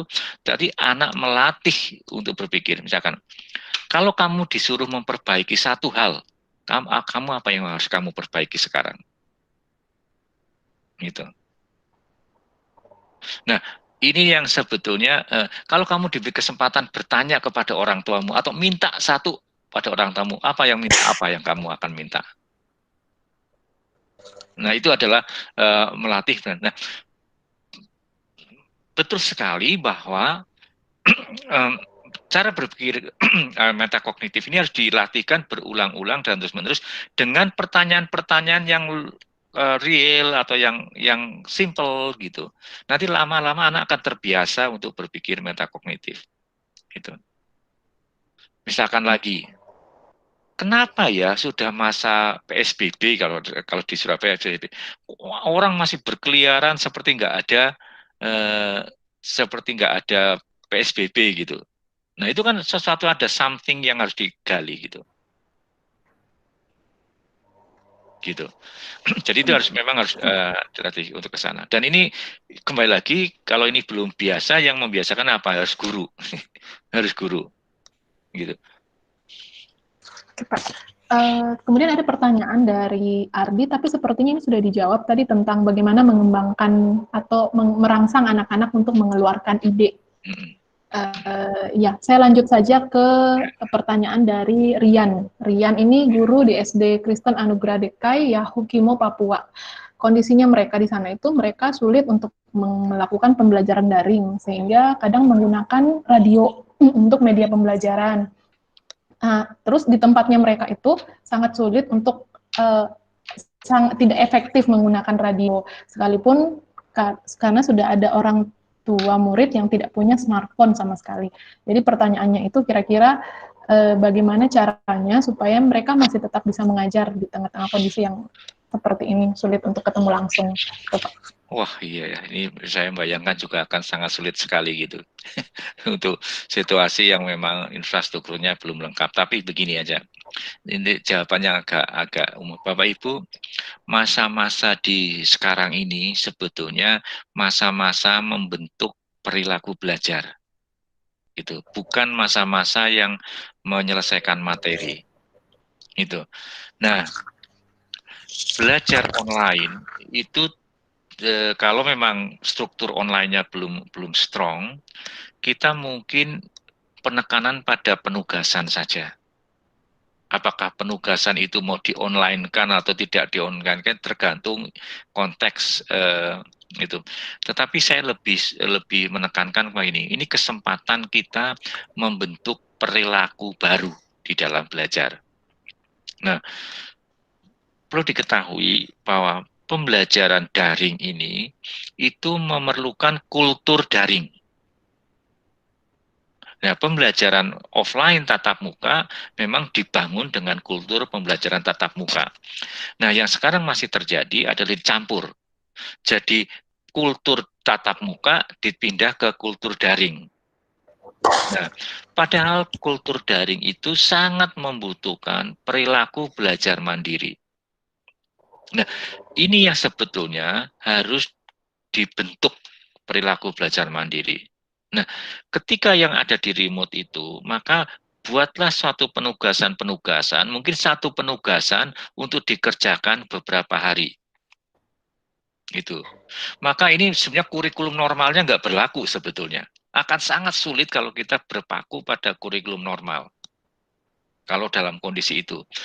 Tapi sih lebih saya menurut adalah membentuk perilaku, membentuk empati. Nah, apalagi sekarang masa-masa nanti ketika misalkan masa-masa dilonggarkan, diserahkan kepada anak, kepada masyarakat untuk menjaga dirinya sendiri. Nah, ini siapa yang menyiapkan? Gitu. Jadi ini membentuk sebuah perilaku. Maka penugasan-penugasannya adalah penugasan-penugasan yang membangun perilaku positif, membangun perilaku tanggung jawab. Mungkin kalau saya di dalam kondisi yang Bapak tadi, kalau saya bukan untuk menyelesaikan materi, tapi dipindahkan fokusnya ke pembentukan perilaku melalui tugas-tugas. Contoh-contoh kalau anak SD. Oke, coba buatlah sebuah catatan tentang jam berapa kamu bangun pagi, terus setelah bangun pagi itu apa. Jadi membuat log gitu, learning log gitu. Jadi apa ya, coba amati di sekitarmu, kemudian apa yang kamu amati, kamu tulis gitu. Buatlah sebuah cerita bergambar tentang apa yang ada di lingkungan sekitarmu gitu. Jadi berdasarkan di lingkungan itulah dia mengerjakan sesuatu. Jadi membuat anak lebih peka pada lingkungannya, membuat anak lebih punya ide terhadap sesuatu yang dia bisa kerjakan gitu. Saya teringat anak saya pada waktu SMP itu dia membeli sebuah buku di toko buku, dan ini buku ini bukan terbitan Indonesia, dari luar negeri, di Periplus. Nah, buku ini isinya aneh sekali. Jadi bukan suatu buku yang penuh dengan tulisan, itu enggak, penuh dengan gambar. Banyak halaman yang kosong. Justru banyak halamannya kosong, dan buku ini cukup mahal pada waktu itu. Tetapi anak saya itu suka membeli buku ini gara-gara apa? Buku ini hanya mengisi kayak perintah-perintah kecil. Jadi misalkan gini, coba kamu berdiri di pojok kamarmu selama sekian menit tapi dengan satu kaki. Sudah, setelah kamu selesai sekian menit, kamu tahan enggak? Terus coba amati, rasakan apa kakimu gitu yang untuk menyangga kamu. Coba tuliskan perasaan kakimu itu gitu, kayak apa. Nah, dia menulis gitu. Kedua, coba kunyah permen karet selama 5 menit. Coba rasakan perubahan rasanya. Kalau sudah, tempelkan permen karet itu di halaman ini. Coba tuliskan perubahan-perubahan rasa ini selama kamu mengunyah. Jadi selama dia mengunyah, dia menuliskan tentang perubahan-perubahannya. Jadi itu artinya apa? Buku ini akan menggiring orang untuk merasakan sesuatu yang dialami sebetulnya. Nah, yang dialami itu dituliskan di buku itu. Nah, itu sebenarnya experiential. Dan kepekaan dia untuk mengungkapkan perasaan yang dialami itu menjadi proses belajar yang menarik. Buatlah satu penugasan tapi bisa dikerjakan berulang-ulang sampai berapa hari gitu loh. Nanti ketika anak suruh membacakan perasaannya dia berdasarkan pengalaman-pengalaman, itu akan menarik sekali sebetulnya. Itu sih. Jadi itu kita merdeka berpikirnya ada di situ sebetulnya sebagai guru di era sekarang gitu ya. Gitu. Oke. Ya. Oke, ada juga beberapa pertanyaan sih tentang karakter dan bagaimana membuat kepedulian. Saya lanjut saja karena tadi sudah dijawab dari penjelasannya Bapak tadi. Saya lanjut ke Maria Nanggula, Ibu Maria, dari guru sekolah multikultural Cermin. Pertanyaannya, kan ini kondisi pandemik, susah untuk melihat, mengkontrol karakter anak. Nah, kira-kira bagaimana solusinya kalau kita mau mengontrol karakter anaknya? Oh, oke. Menarik ya, terima kasih pertanyaan ini. Nah, inilah sebetulnya pembuktian bahwa sehebat-hebatnya sekolah, sehebat-hebatnya guru, kita masih harus menganggap orang tua sebagai partner. Nah, sebetulnya antara guru dengan orang tua itu adalah partner.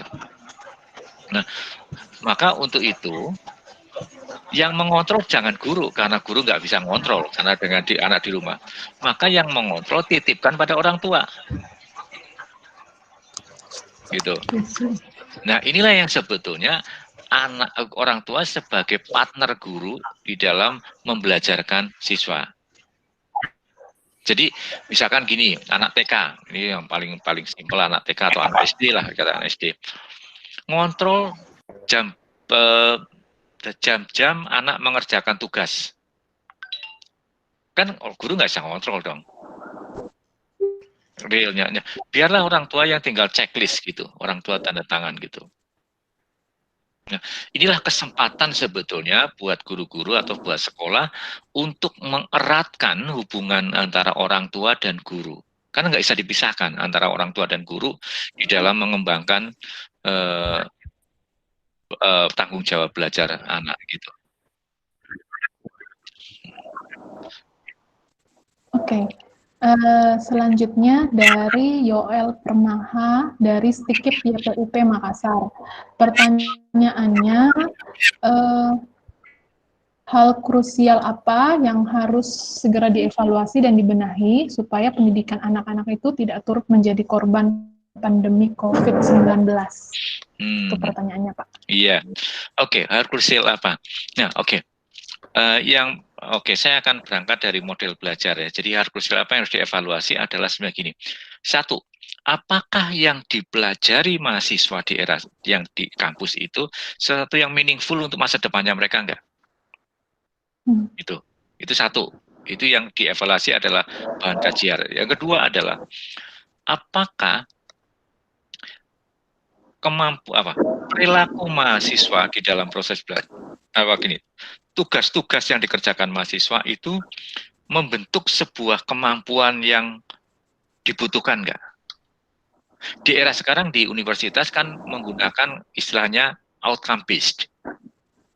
Ya, outcome based. Nah, apakah outcome yang dituju oleh dosen itu, yang diharapkan oleh dosen itu, atau yang ditetapkan oleh dosen itu menjadi outcome yang memang meaningful untuk problem solver enggak?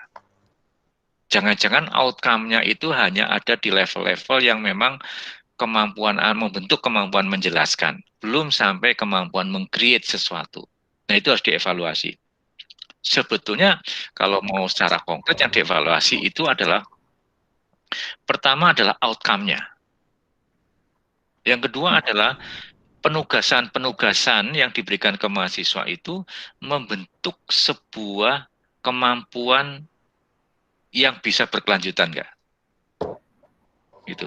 Sistem pembelajarannya. Jadi kalau mau ya sistem pembelajarannya dengan ada dua sih sebetulnya. Di desain pembelajarannya sama pembelajarannya itu sendiri. Dan assessment 3. Jadi ada 3. Desainnya, proses belajarnya, sama assessmentnya. Oke, Pak. Oke, selanjutnya pertanyaan dari Reski SMP 45 Konawe Selatan, Kendari. Kalau tadi cerita yang dari Papua Yahukimo itu mereka pakai radio, kalau ini kesulitannya banyak siswa yang akhirnya sulit untuk on time masuk dalam kuliah daring karena harus membantu pekerjaan rumah atau misalnya berkebun atau misalnya ada yang tidak punya HP. Nah, kira-kira bagaimana caranya menyingkapi kondisi tersebut? Oke. Di pembelajaran online itu akan ada dua sistem ya, sistem yang namanya sinkronus dan asinkronus. Sinkronus itu anak dan guru bertemu dengan waktu yang sama.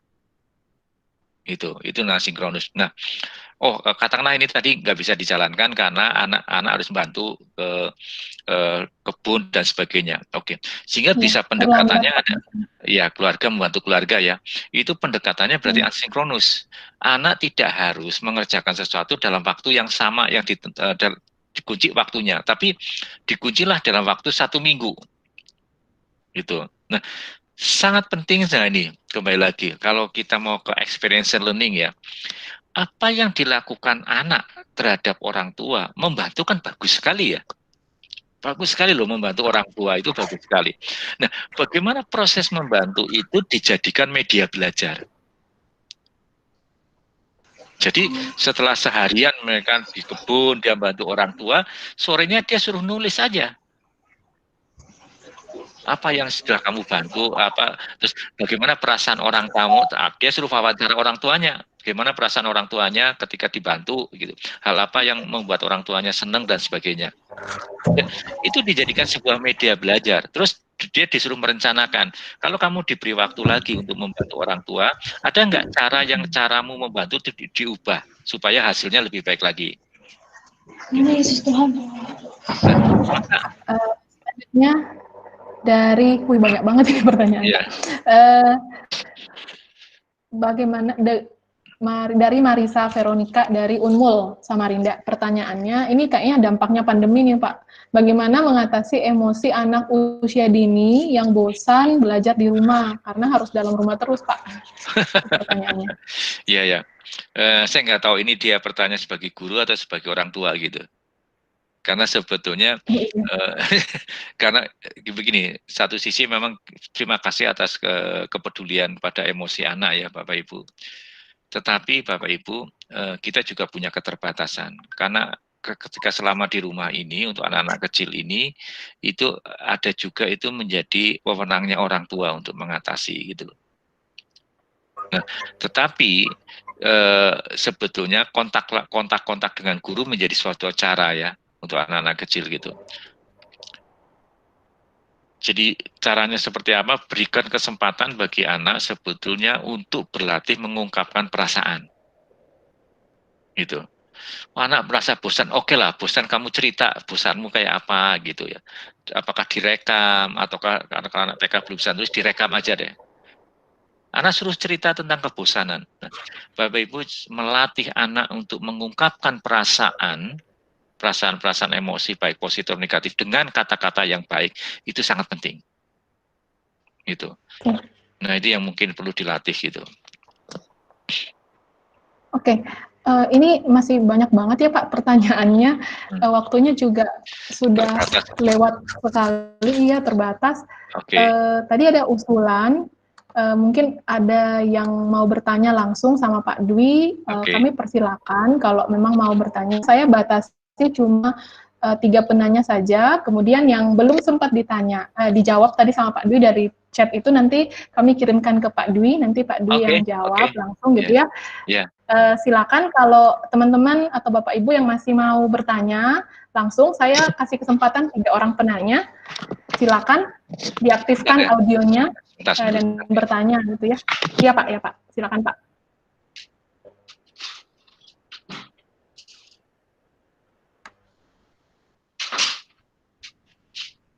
Ada yang mau bertanya langsung sama Pak Dwi, silakan.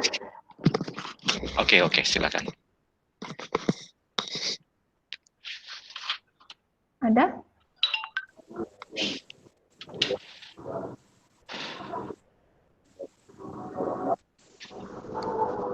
Ada yang mau bertanya? Pak Yoel Permaha kayaknya mau bertanya. Ini diaktifkan audionya, silakan. Silakan Pak Yoel. Tapi kan seperti tadi sudah bertanya ya Pak Yoel ini. Oh, nggak jadi kayak batal Pak. Ada lagi yang mau bertanya silakan. Saya kasih tambahan waktunya sekitaran 10 menit. Tiga orang penanya kalau mau bertanya silakan.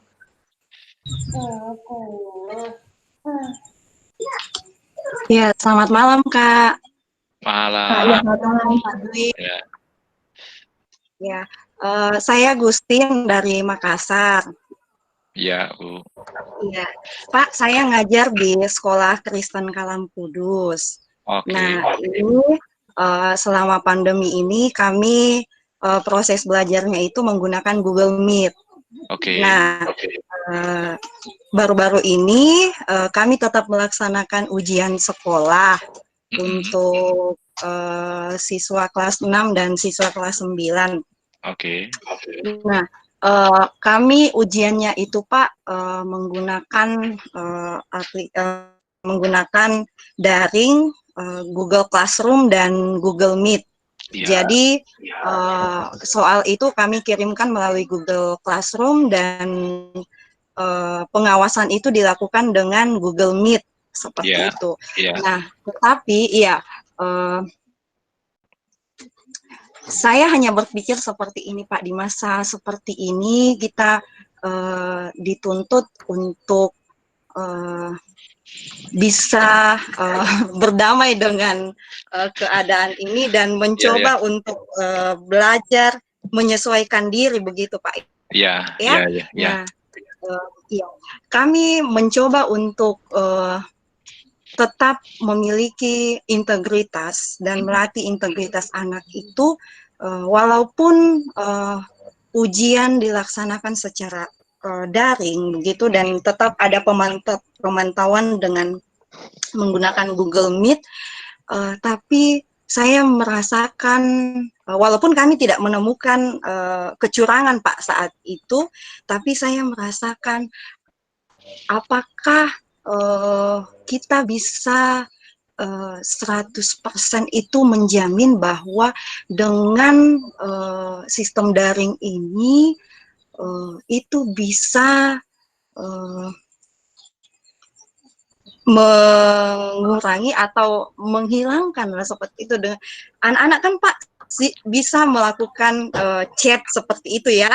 Kalau pemikirannya kita seperti itu Pak. Nah ini yang iya Pak, cuman mau sharing sedikit masalah ini gimana ya seperti itu pengawasan yang iya Pak jujur karena kita sekolah holistik jadi integritas itu diutamakan seperti itu. Tapi gimana ya dengan sekolah yang terkendala seperti itu Pak? Iya. Oke. Terima kasih Pak Dwi. Yuk, makasih. Wah, saya udah lama nggak ke Makassar nih. Dulu sering ke Makassar.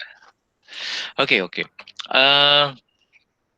Saya sangat setuju integritas itu sangat penting untuk diajarkan ke siswa-siswa gitu. Nah, sekarang cuma adalah cara mengajarkan integritas kan tidak selalu harus melalui ujian. Itu banyak cara untuk mengembangkan integritas itu. Dan itu suatu proses yang berlangsung itu. Itu catatan satu aja. Yang kedua, saya mendekati dari aspek tentang assessment, penilaian. Memang di Indonesia sangat menonjol assessment dengan berbasis ujian. Gitu, sangat menonjol sekali.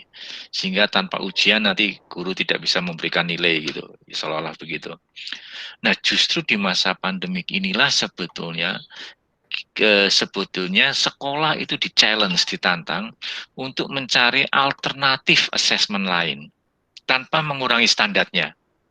Itu kembali lagi, assessment dengan model ujian itu sangat bagus untuk situasi yang normal, yang guru bisa mengawasi dan sebagainya. Walaupun itu masih bisa dilaksanakan ujian.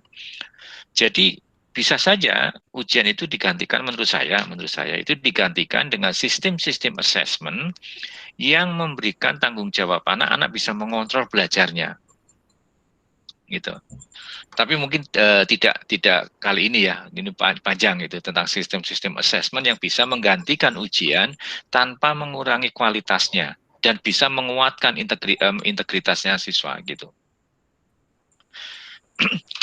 Contoh di Surabaya sekarang sudah jarang dilakukan. Dulu itu setiap tahun ada pameran, Jawa Pos menyelenggarakan pameran majalah dinding.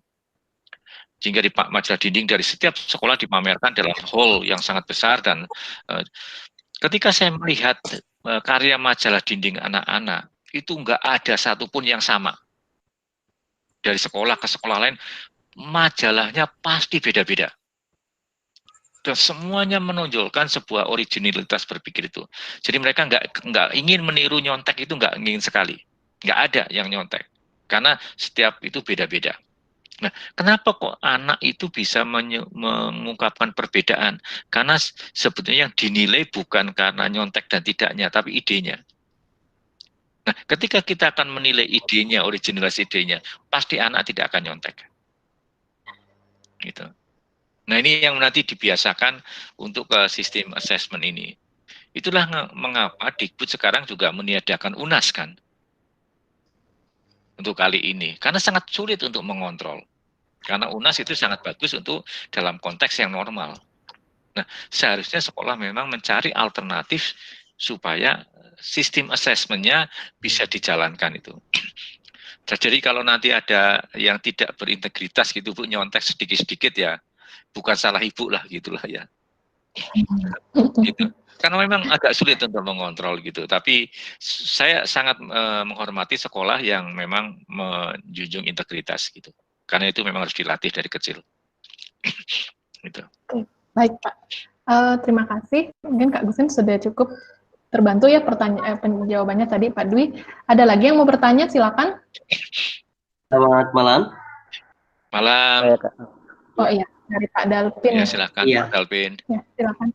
Saya Dalvin dari Manado, Pak. Dari mana, Pak? Iya, Pak. Terima kasih untuk sharing. Mohon perkenalan dulu, maaf. Tolong perkenalan dulu dari mana? Iya.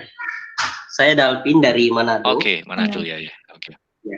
Saya juga seorang guru. Iya.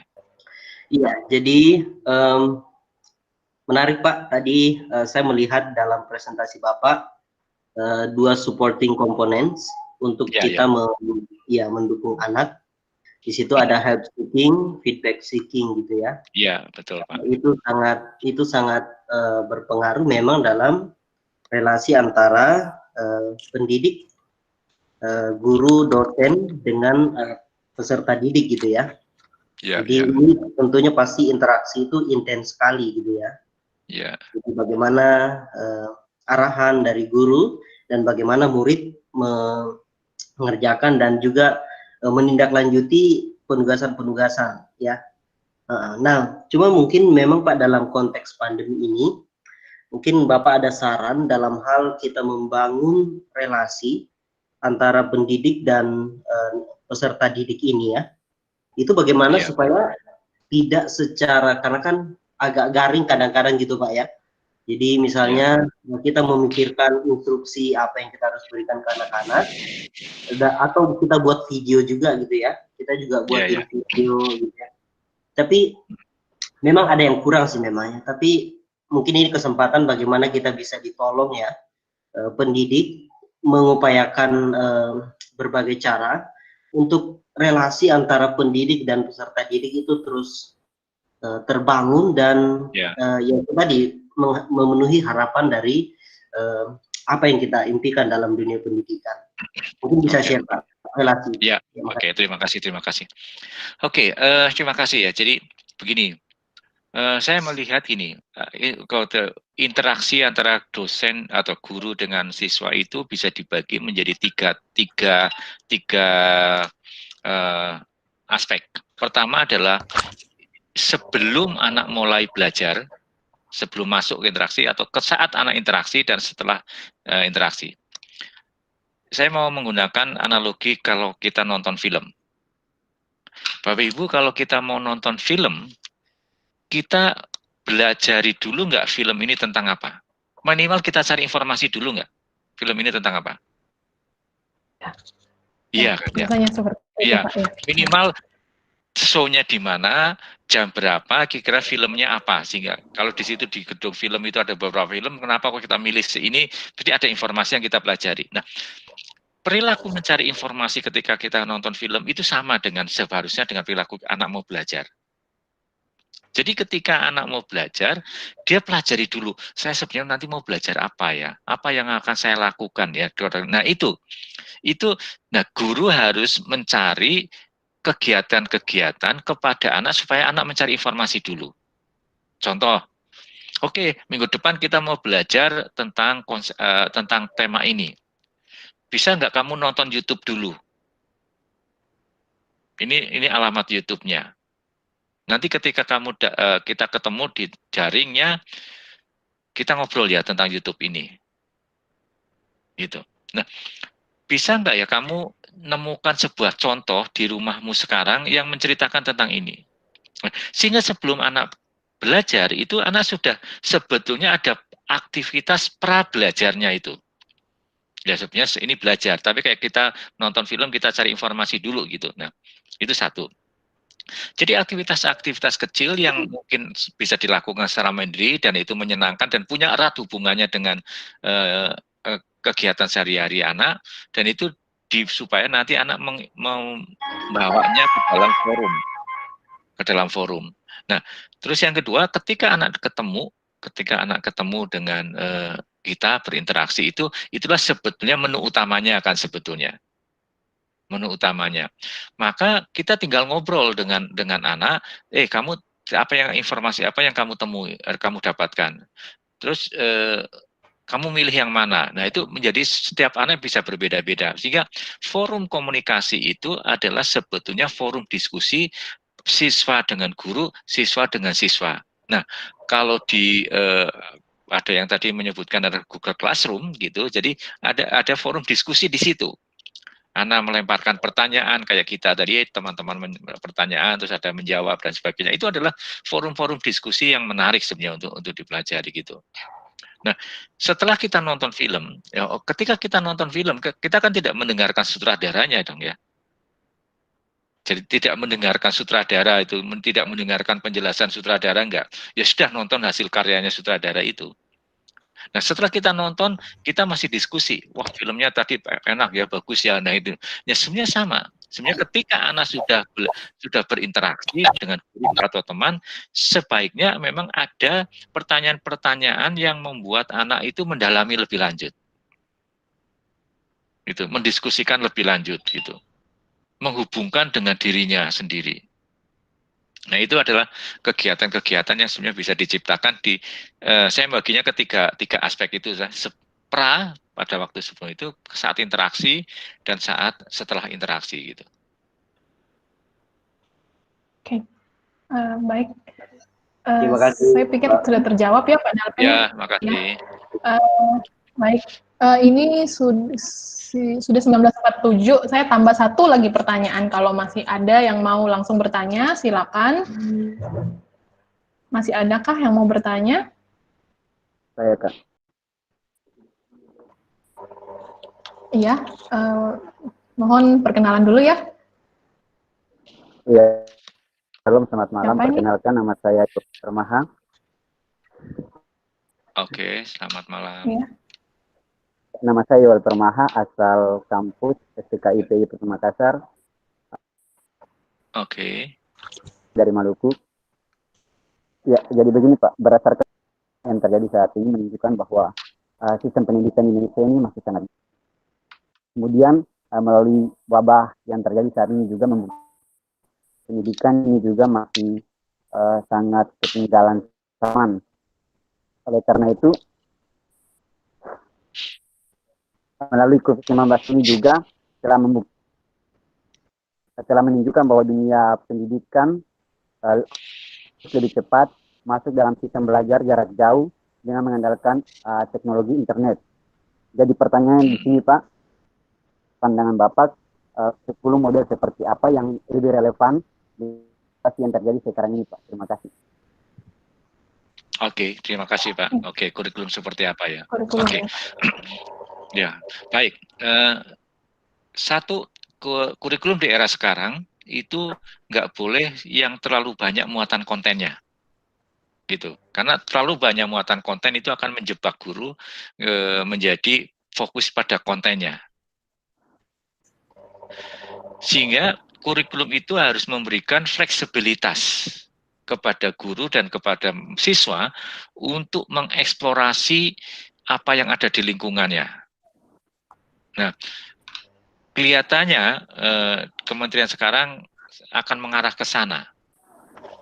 Itu. Jadi guru betul-betul guru menjadi andalan, sekolah dan guru itu menjadi andalan untuk mengembangkan kurikulum berbasis sekolah gitu. Nah, walaupun yang dulu-dulu juga sudah begitu, tapi nggak jalan-jalan juga gitu loh. Nah, jadi kurikulum itu kurikulum yang memberikan ruang bagi guru untuk mengembangkan model-model belajar. Nah, ini sebenarnya nanti ke depan tantangannya bukan pada kurikulumnya sebetulnya. Tantangannya pada gurunya. Apakah guru itu mampu menjadi kurikulum developer istilahnya, pengembang kurikulum. Atau kurikulum designer, mendesain kurikulum untuk sekolahnya. Nah, ini tantangannya sebetulnya. Jadi nanti kalau memang misalkan pembelajaran yang menarik, jangan salahkan kurikulumnya, salahkan gurunya untuk kedepannya ini. Nah, ini yang tantangan besarnya di situ sebetulnya sekarang. Jadi kurikulum itu menjadi kurikulum yang sangat fleksibel untuk dikembangkan. Itu. Jadi lebih kepada pengembangan outcome-nya, outcome based, kemudian ke fleksibilitas. Dan kurikulum itu menjadi kurikulum yang adaptif. Adaptif itu artinya gini, kalau situasi sekolahnya ada kondisi itu bisa diadaptasikan ke sana, gitu. Tergantung situasi sekolah itu. Kurikulum itu adaptif. Baik, sudah terjawab kira-kira ya. Baik, saya kira cukup untuk pertanyaannya. Untuk teman-teman yang tadi sudah bertanya lewat chat, nanti kami akan teruskan pertanyaannya ke Pak Dwi. Nanti mungkin Pak Dwi bisa jawab via teks juga.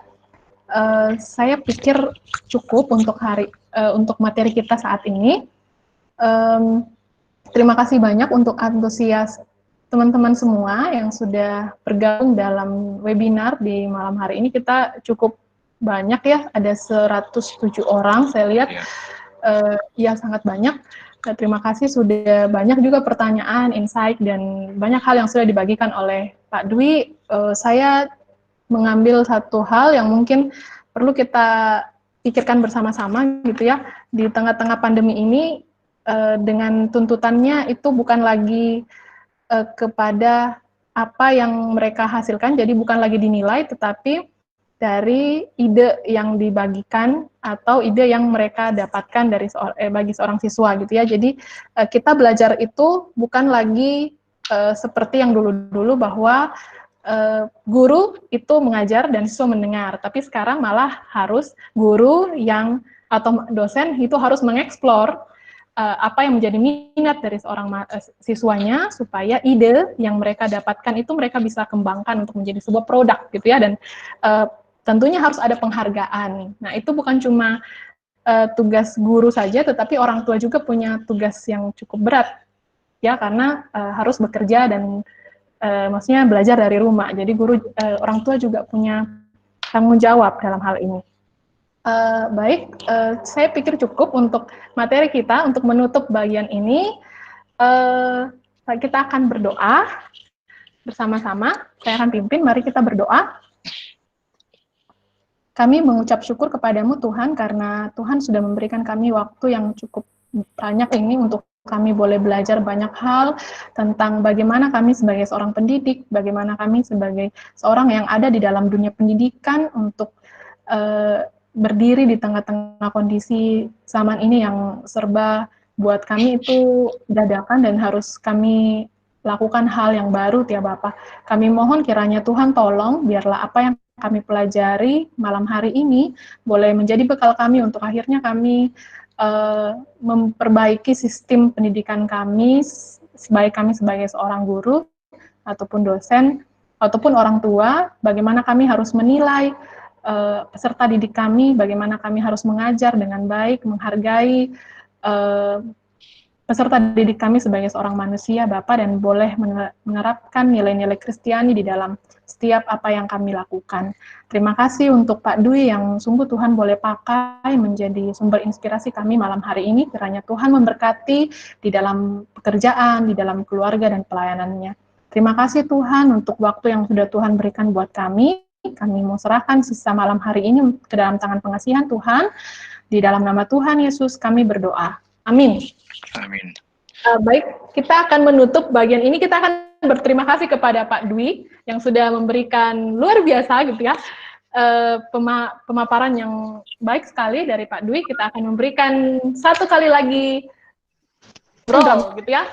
Berharap ini kita akan memberikan energi positif kita yang benar-benar baik kepada semua orang gitu ya, dan semua orang tetap semangat walaupun di tengah kondisi harus di rumah saja tetap semangat. Terima kasih Pak untuk materinya di malam hari ini. Mari kita memberikan tepukan drum roll. Apakah ditepukan drum roll? Penunjuk. Ya, drum.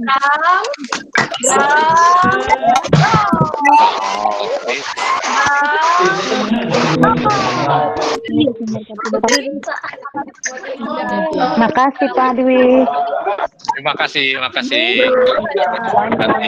Pak. Terima kasih Pak Dwi. Tuhan berkati. Terima kasih Pak.